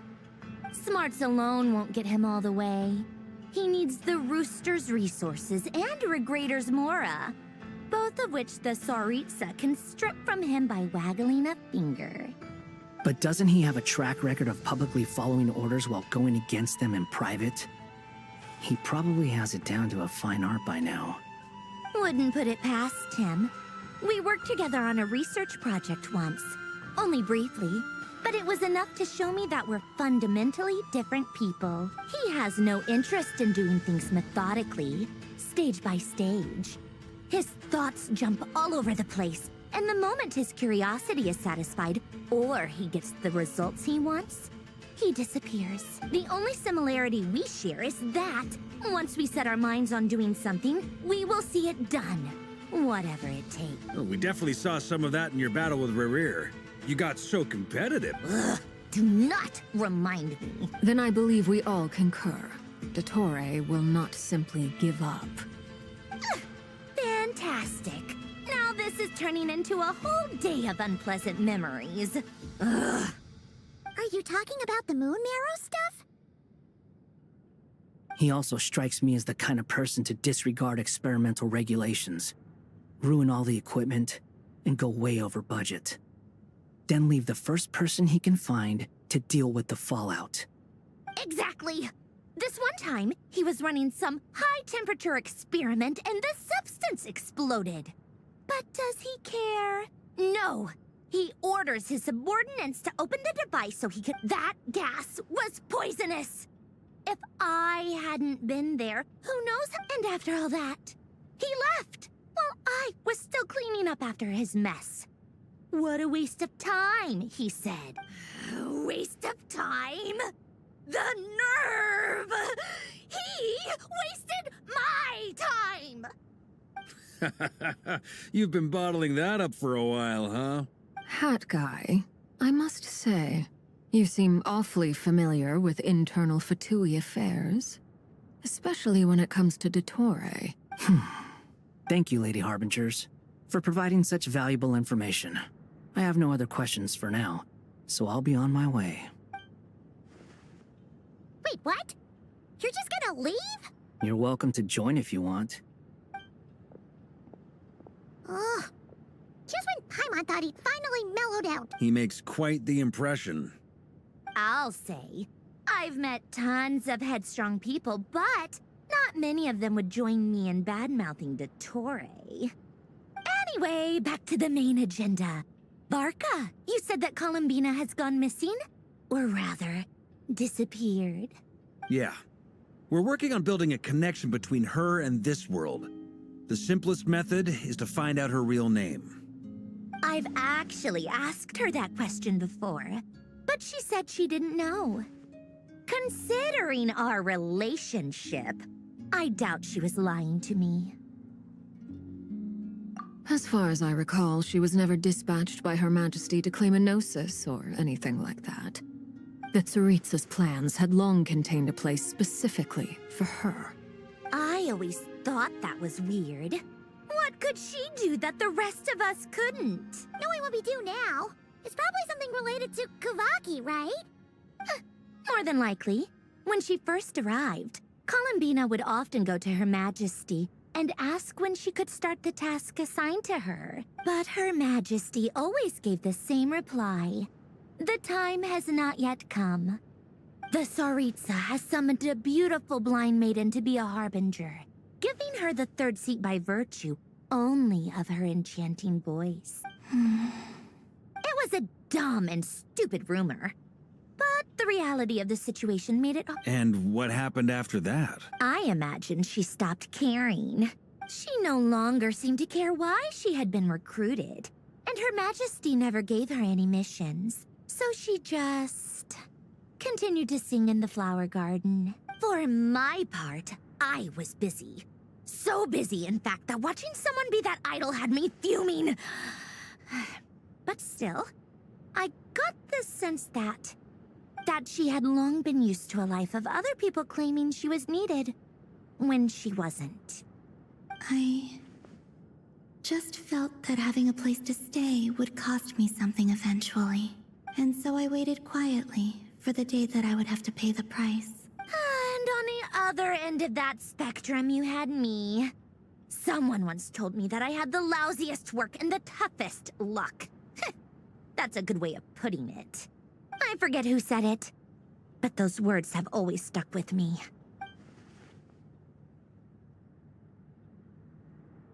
But you've done your job exceptionally well all this time. Because at heart, you are a conscientious person. What is it? Something come to mind?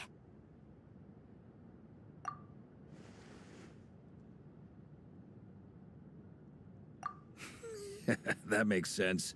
Nothing screams you are needed like your name shouted from across the town. Well, good luck with it. But if you ask me, Columbina is still the most shoutable name. I'm just so used to it now. After all the arguments we've had, I can't be bothered trying to remember another name for her. Nor I. Sandrone. Harlequino.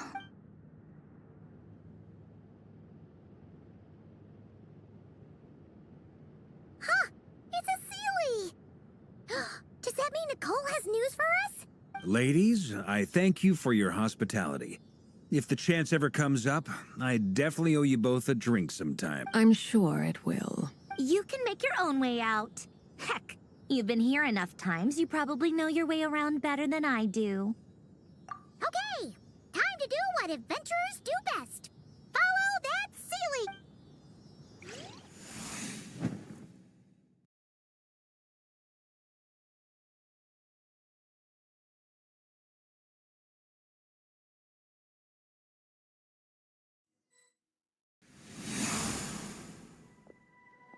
Here you are.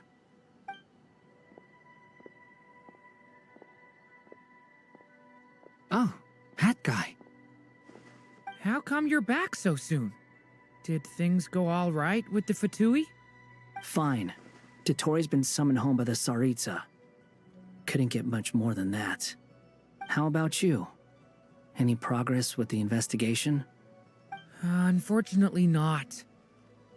We've tried everything. Different phantoms, different locations, different points in history. But the results are the same each time. Abyssal monsters roaming the land. People crying out in despair, with no hope of being rescued. Every time I see it, I can't help but think, is this what it was like in Mondstadt when Dragonspine Durin attacked? And if I fail in the task I've been given, will I create yet another tragedy? That's just meaningless speculation. When we encountered similar phenomena previously, I tried to interfere with those illusions, using sounds and lights to guide them. However, we could not change their fates. At most, we were able to extend their existences. The events of the past are like fate that has been written into Irminsul. There isn't a living thing in Tevat that can escape its past. But Miss Alice instructed us to try to find ways to change the outcome that these phantoms face. It's an impossible task. Can't you just refuse? Since she asked us to do this, I feel like it can't truly be impossible. Or if it is, well, mages can make the impossible possible. I could not have been born as Durin otherwise. But you also said that your past 39 attempts were fruitless. That's true. But you're still going. Yes.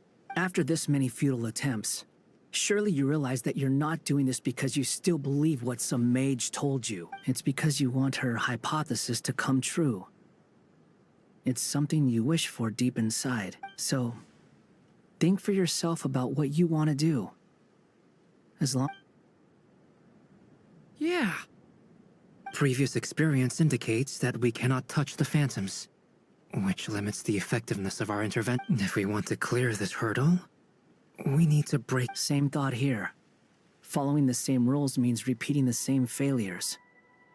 Reducing ourselves to mere playthings of fate. So you mean we need to figure out a way to make contact? Yes, and I suspect that's something only you are capable of. Everything in Tevat is logged in Irminsul, but the withering that once occurred in Sumeru was a sign that the Great World Tree was being corrupted. This corruption allowed things that should not have existed in Tevat to appear. This is tantamount to rewriting reality to an extent. You're saying abyssal power might be able to affect those phantoms? No one's ever tried it before. If you're gonna try it, it'll take courage. And you have to be confident that you can control it. Is anyone there? Has anyone seen my daughter? She's missing. I have to find her. I hear someone inside. Spargana? Ah! If I can use my abyssal powers to warn him that there is danger here, maybe it'll change his decision. Maybe he'll stay away. Yes. The important thing is not the nature of the power. To intimidate and obstruct. Let me try. I should be... Have you seen a little girl? What? This isn't the time for that! Just run!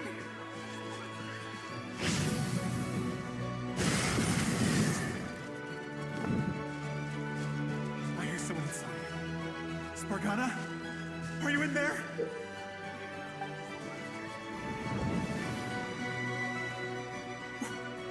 this? Looks dangerous. I should get out of here.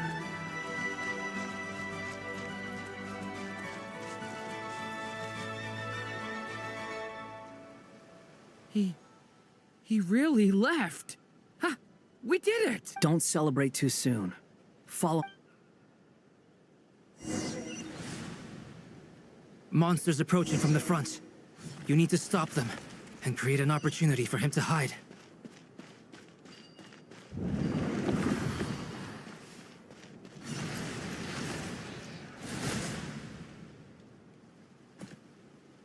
Help me!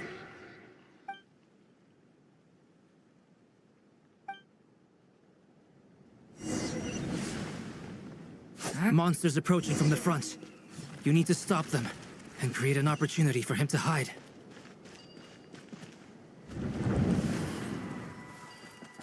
No! There's a monster ahead!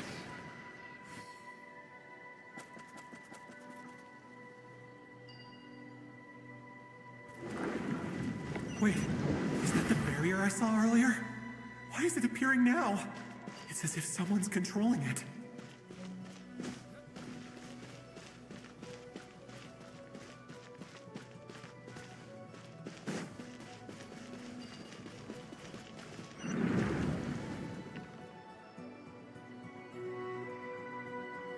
The monster's gone.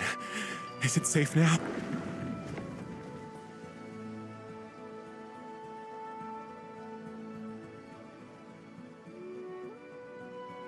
The barrier's gone too.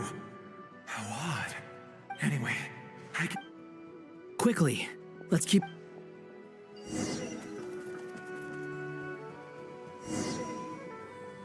Wait, there was someone else here? Don't go any further. We've got anti-monster traps laid out everywhere.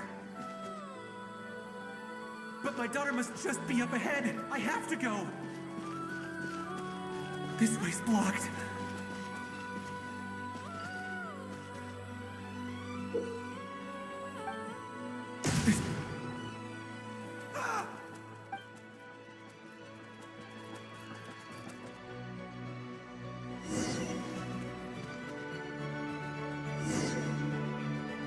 Wait, there was someone else here?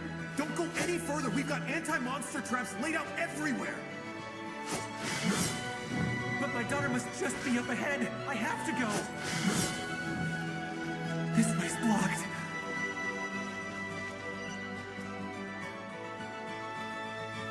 We might be able to use the explosives over there, but we need to take care not to hurt him. I'll use the barrier to keep him at a safe distance. This barrier seems to be helping me somehow. Hey, wake up! Oh, no good. Gotta keep moving ahead.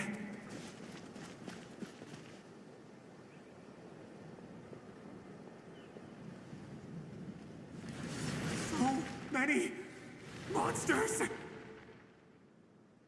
There's still a chance, Durin. Use the traps.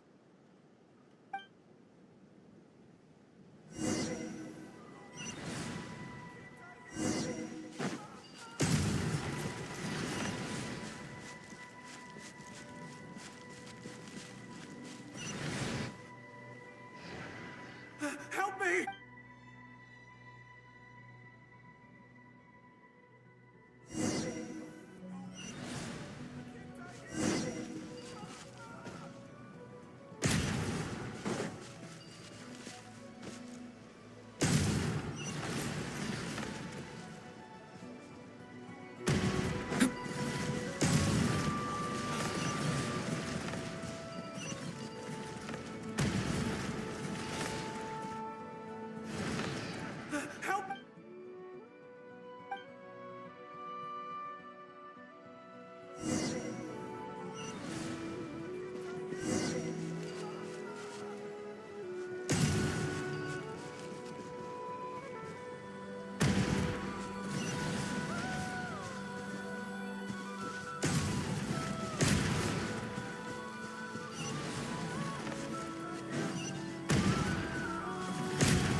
This is a new development. I've never seen this happen before.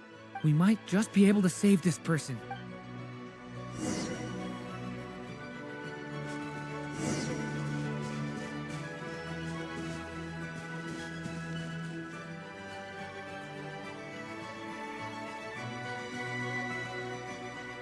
Hello there. Have you seen my daughter? Spargana's her name. Get out while you still can, you fool. But I can't just leave her here. Sorry. Wish I... Okay, if I do find her, I'll get her to shelter and come back for you. Don't bother. I've got... What's that noise? Monster! No, if he goes inside, he'll be walking into a trap. Let's try this once more. This time...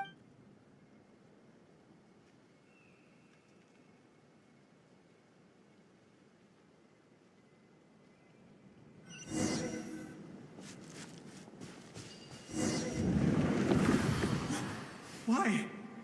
How will I know where Spargana's gone like this? You know what? I'll trust this strange barrier. It's gotten me this far after all.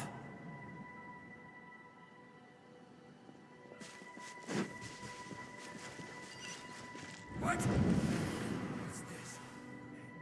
Hey! Let us out! Spargana, are you there?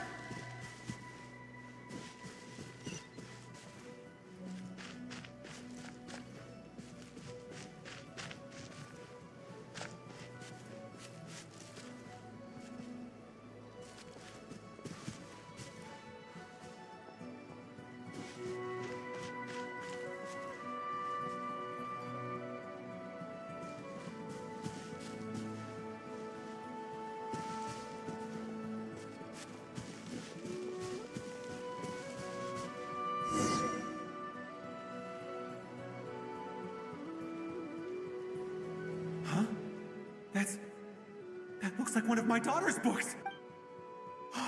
Thank you. Thank you. Yes, it's one of hers for sure. That's her name on it right there. She left her backpack here. Durin, just like last time. Use the explosives.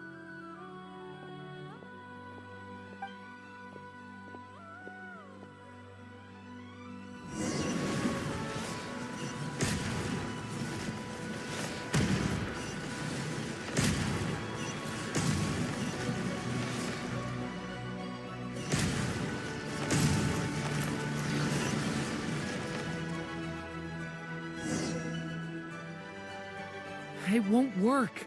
There's not enough left. If he makes it in, he'll die. But then, this clue could be the key to him finding his... It might not be the only one. Better he misses that clue than lose... I guess so.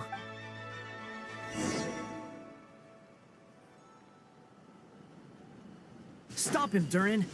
We can't let him get any further in. That's my daughter's book. She's passed this way. Why? I've searched and searched and searched. I no longer have anywhere else to go.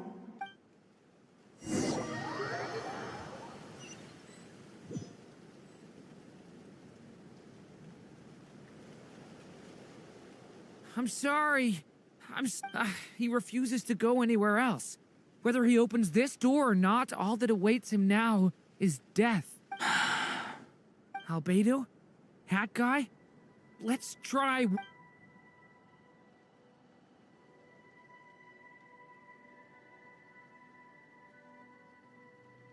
Why am I here? What's going on? All these scenes running through my head. Huh? What's... His reactions have changed. How many times have I... What's happening to me?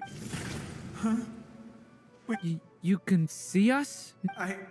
I feel like I always could, but that I only just realized you were there. I'm sorry, I don't know how to describe what I'm feeling, but you were the ones guiding me using that marked bear. I haven't done anything yet, but those monsters, those deaths, they feel like memory. I won't find my daughter. In fact, I'll ultimately die trying to find her. Isn't that right? No. Yes, it is. Even so, We're trying to find a way out of this. You've not seen my daughter either. Have you? It seems she really isn't here. I'm sorry we couldn't help you. I'm just tired. How long do I have left? Experience says 15 to 20 minutes. 15 to 20. Thank you for all your help. Let's rest a while. Now's not the time for you to start pitying. It's not pity. I'm just realizing that I've only got...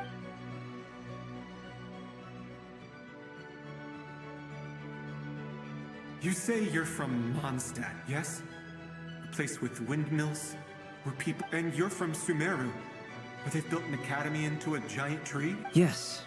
It seems you've never heard of either place. Those names are unknown to me, I'm afraid. Yes. Have you heard of Hyperbor? I have, but I heard that it was destroyed in the distant past. I see. That was where my ancestors once lived. What about Delphi Pytho? Was it later rebuilt? I've never heard that name. Then what about Salvindaknir? I have seen that name on stone tablets on Dragonspine. But I'm afraid the only things left of that place are its ruins. I see. Sure enough, there was no way to turn this around. I'm sorry. I was the one who asked to chat, but it seems like we're too many ages apart. There's barely any common ground to start from. It's all right. We did hear something new, at least. From how you speak of your lives, things must be going all right for you, I guess. They are. Mondstadt is a place of... We have festivals a few times a year. Everyone gets together to drink, sing, and be merry. Sumeru is a lot more uptight. Not really the kind of place where you can relax. It's a nation fraught with problems wherever you look. But if all you want in life is to seek knowledge, I guess it's pretty much paradise. That's wonderful. In other words, after this all-devouring black tide passed, humanity did not merely avoid extinction, but rose to build prosperous civilizations anew. I mean, I can see you all right now. That must mean the future isn't a total mess. That's true. Well, time's almost up. Let's part ways, I think. Might be best if you don't waste too much time on... The chances are slim, I know, but I'd like to spend these last few minutes looking for Spargana. If things work out, I'd love to tell her about what I've heard. May we meet again. Well, or not, most probably.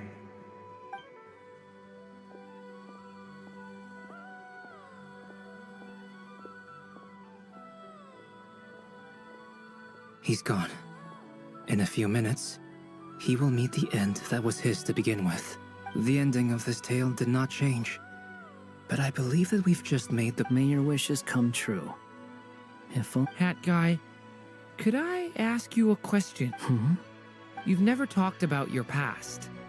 It seems complicated. Would you be willing to tell me about it? I mean, sometimes it's better to get things out in the open. Take that guy we try to help, for instance. At least he's... I know about Albedo's past. Our experiences are very similar, and he created me. As for you, you're my first friend, and you've witnessed every step I've taken. But by comparison, I know nothing about you. Either way, I mean, we're still best friends.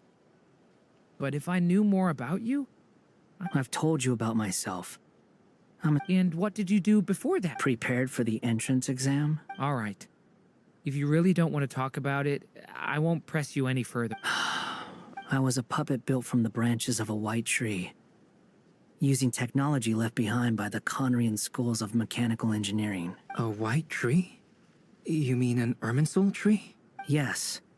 A branch of Irminsul that was once connected to the main tree. So you had a human creator? Yeah. But my creator abandoned me after deciding that I was a failure. After that...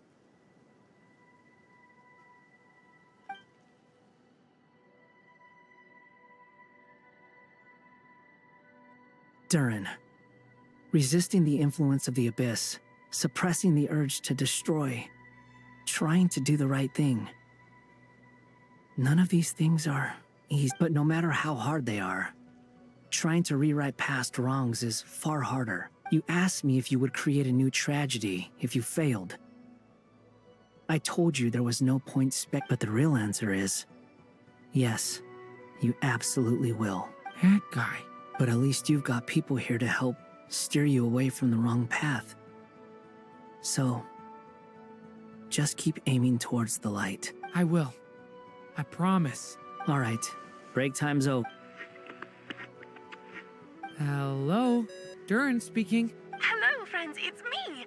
What have you been up to, I'm detecting some unmistakable fluctuations here at the border. The amplitude isn't particularly high, but they're completely different signals from the ones before.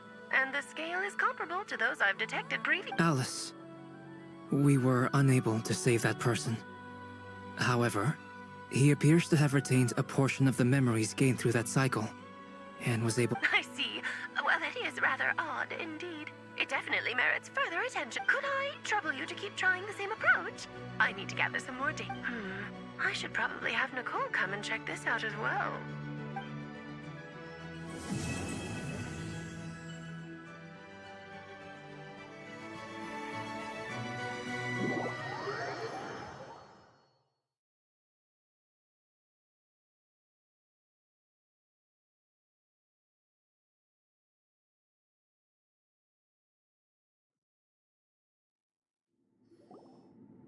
There you are.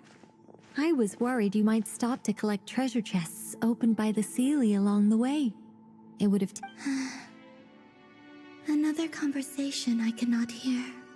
I am delighted to see that you understand what takes priority, and that your adventurer's instinct has not swayed your resolve. Really, I must applaud you for it. You should know. Paimon's head. Okay, I'll try and keep it short. My senses are telling me that this is where— Oh, cool! Well, what are we waiting for?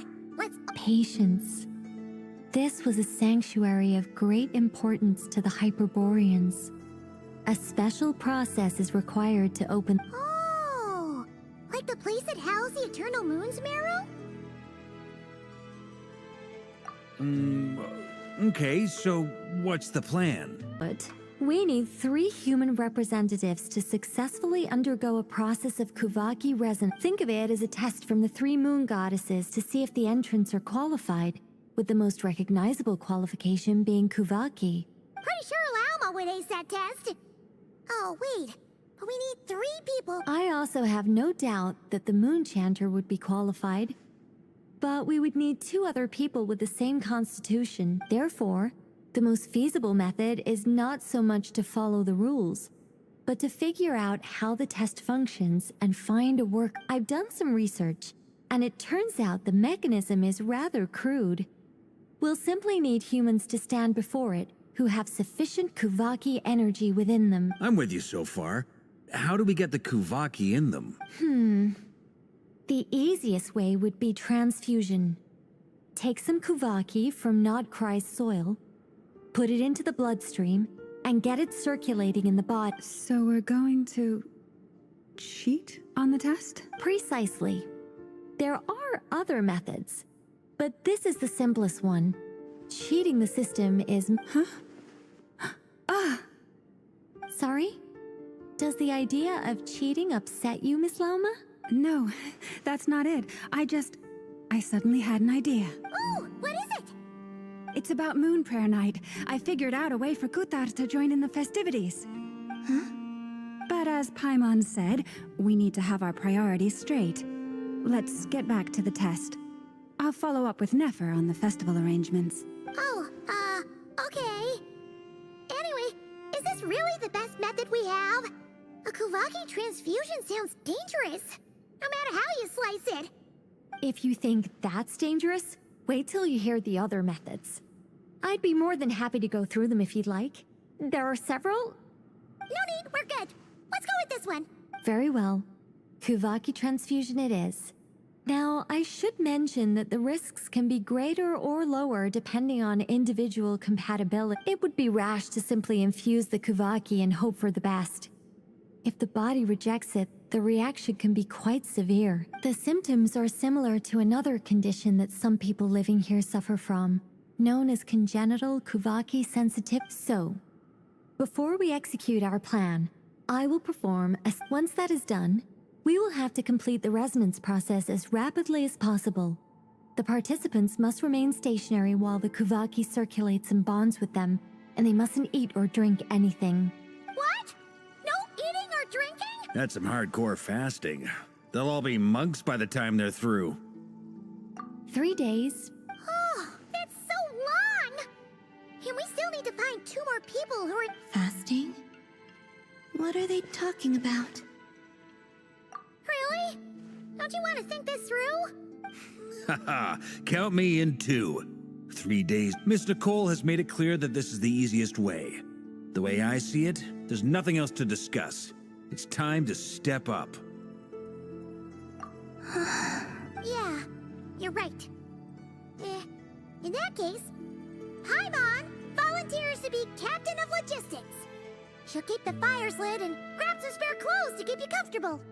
Then we'll start with you first, Traveler. Please step forward.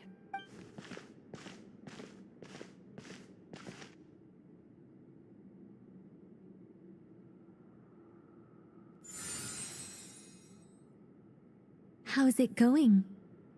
Do you feel anything? How about now? And now?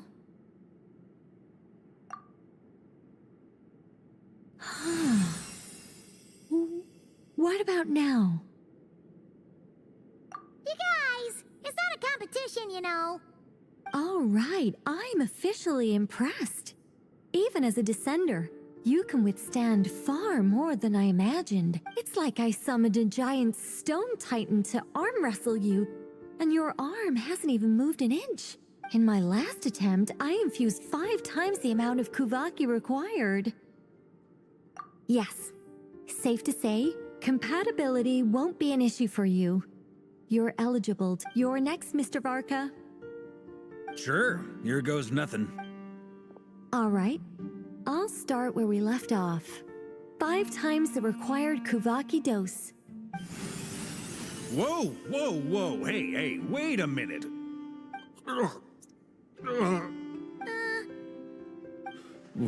No, not great. I kind of want to puke. Feels like You think this is funny? I just lost to a young lady in an arm wrestling contest. I'm never gonna live that down. My apologies.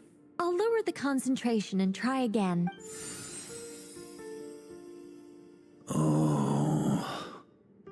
How's it going now? I'm not as dizzy as last time, but I can still feel it pulsing or... In that case, you wouldn't be an ideal choice, Mr. Varka. Let's try someone else. Okay. Let's go ask some of our other friends then.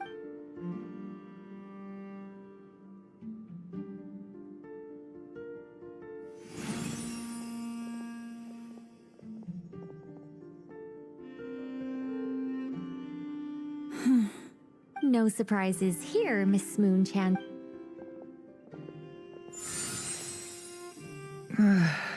I'm getting a slight head. Shame. You were so close. Whoa! I'm itching all over! Allergic reaction. We can't... Huh? Well, are you gonna start a what? The Hexen Circle is an organization that cares for and protects children. We will not...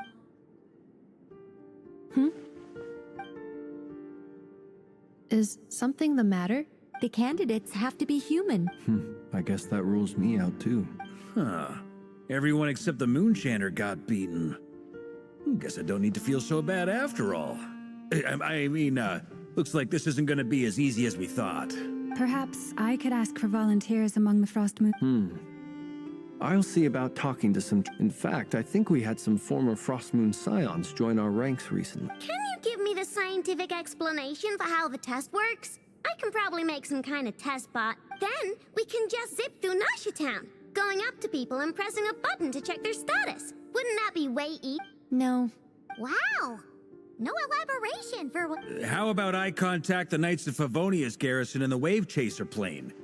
Shame that Lohan's already left. And I can... Strange. The moon goddess is clearly revered by many people. So why is she on the brink of disappearing? She mentioned that the world has rejected her from the very beginning. And when we fought the Rahier of Solnari, it seemed like she Also, I'm not sure revered is the right word for how people feel about her. Gratitude, certainly. For my part, anyway. It's basic reciprocity. She helped us, so she deserves our help in return. Yeah. Even though she looked like she didn't care, she still saved a ton of people. A review of the relevant data leads me to conclude that Miss Columbina is a good person. Yep, you bet! They really think so? I'm super surprised that Columbina isn't her actual name, though. I think it really suits her. It's light and graceful and... yeah, just a really pretty name. I know, right? Unfortunately, that's not our decision to... Columbina. That was the code name the Fatui gave me. But it also came up in the song I heard when I was born. But...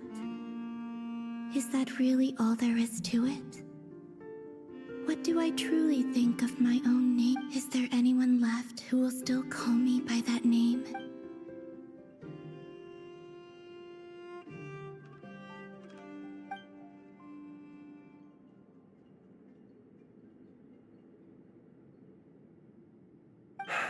Moon Prayer Night is getting closer by the day. Then allow me to try. Huh? What are you doing here? You contacted your friends via the Adventurers Guild. Sandrone has been keeping an eye out for something like that. So she informed, since I have the ability to accommodate a moon marrow, I should prove to be a suitable. Arlecchino. When can we begin? I see. We can begin right away.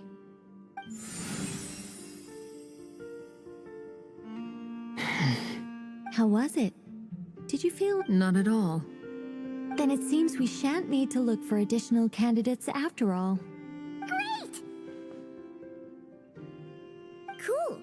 Alright, like Paimon said, the rest of us can take turns making sure the three of them stay warm and comfy. Then, my job is to take care of the caretakers. I will ensure everyone receives food and accommodation. I'm ready as well.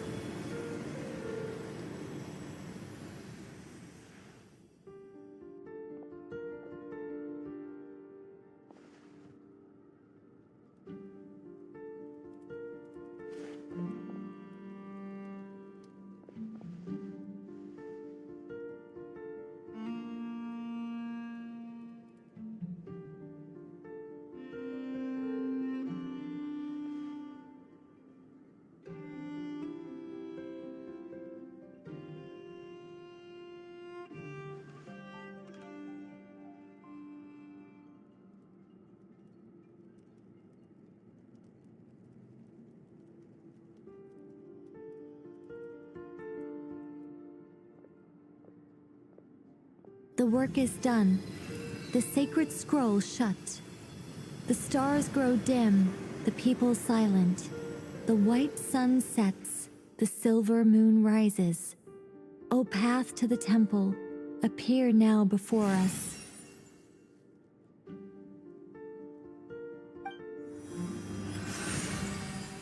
Wow! It really opened. So that's what all this is about. They've been trying to open this gate.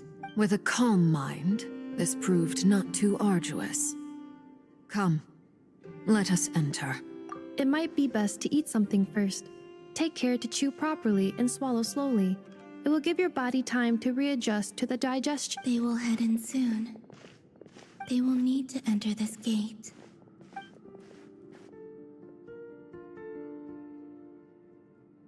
Huh? I cannot pass through. It has been 3 days. Can I really hold on until Moon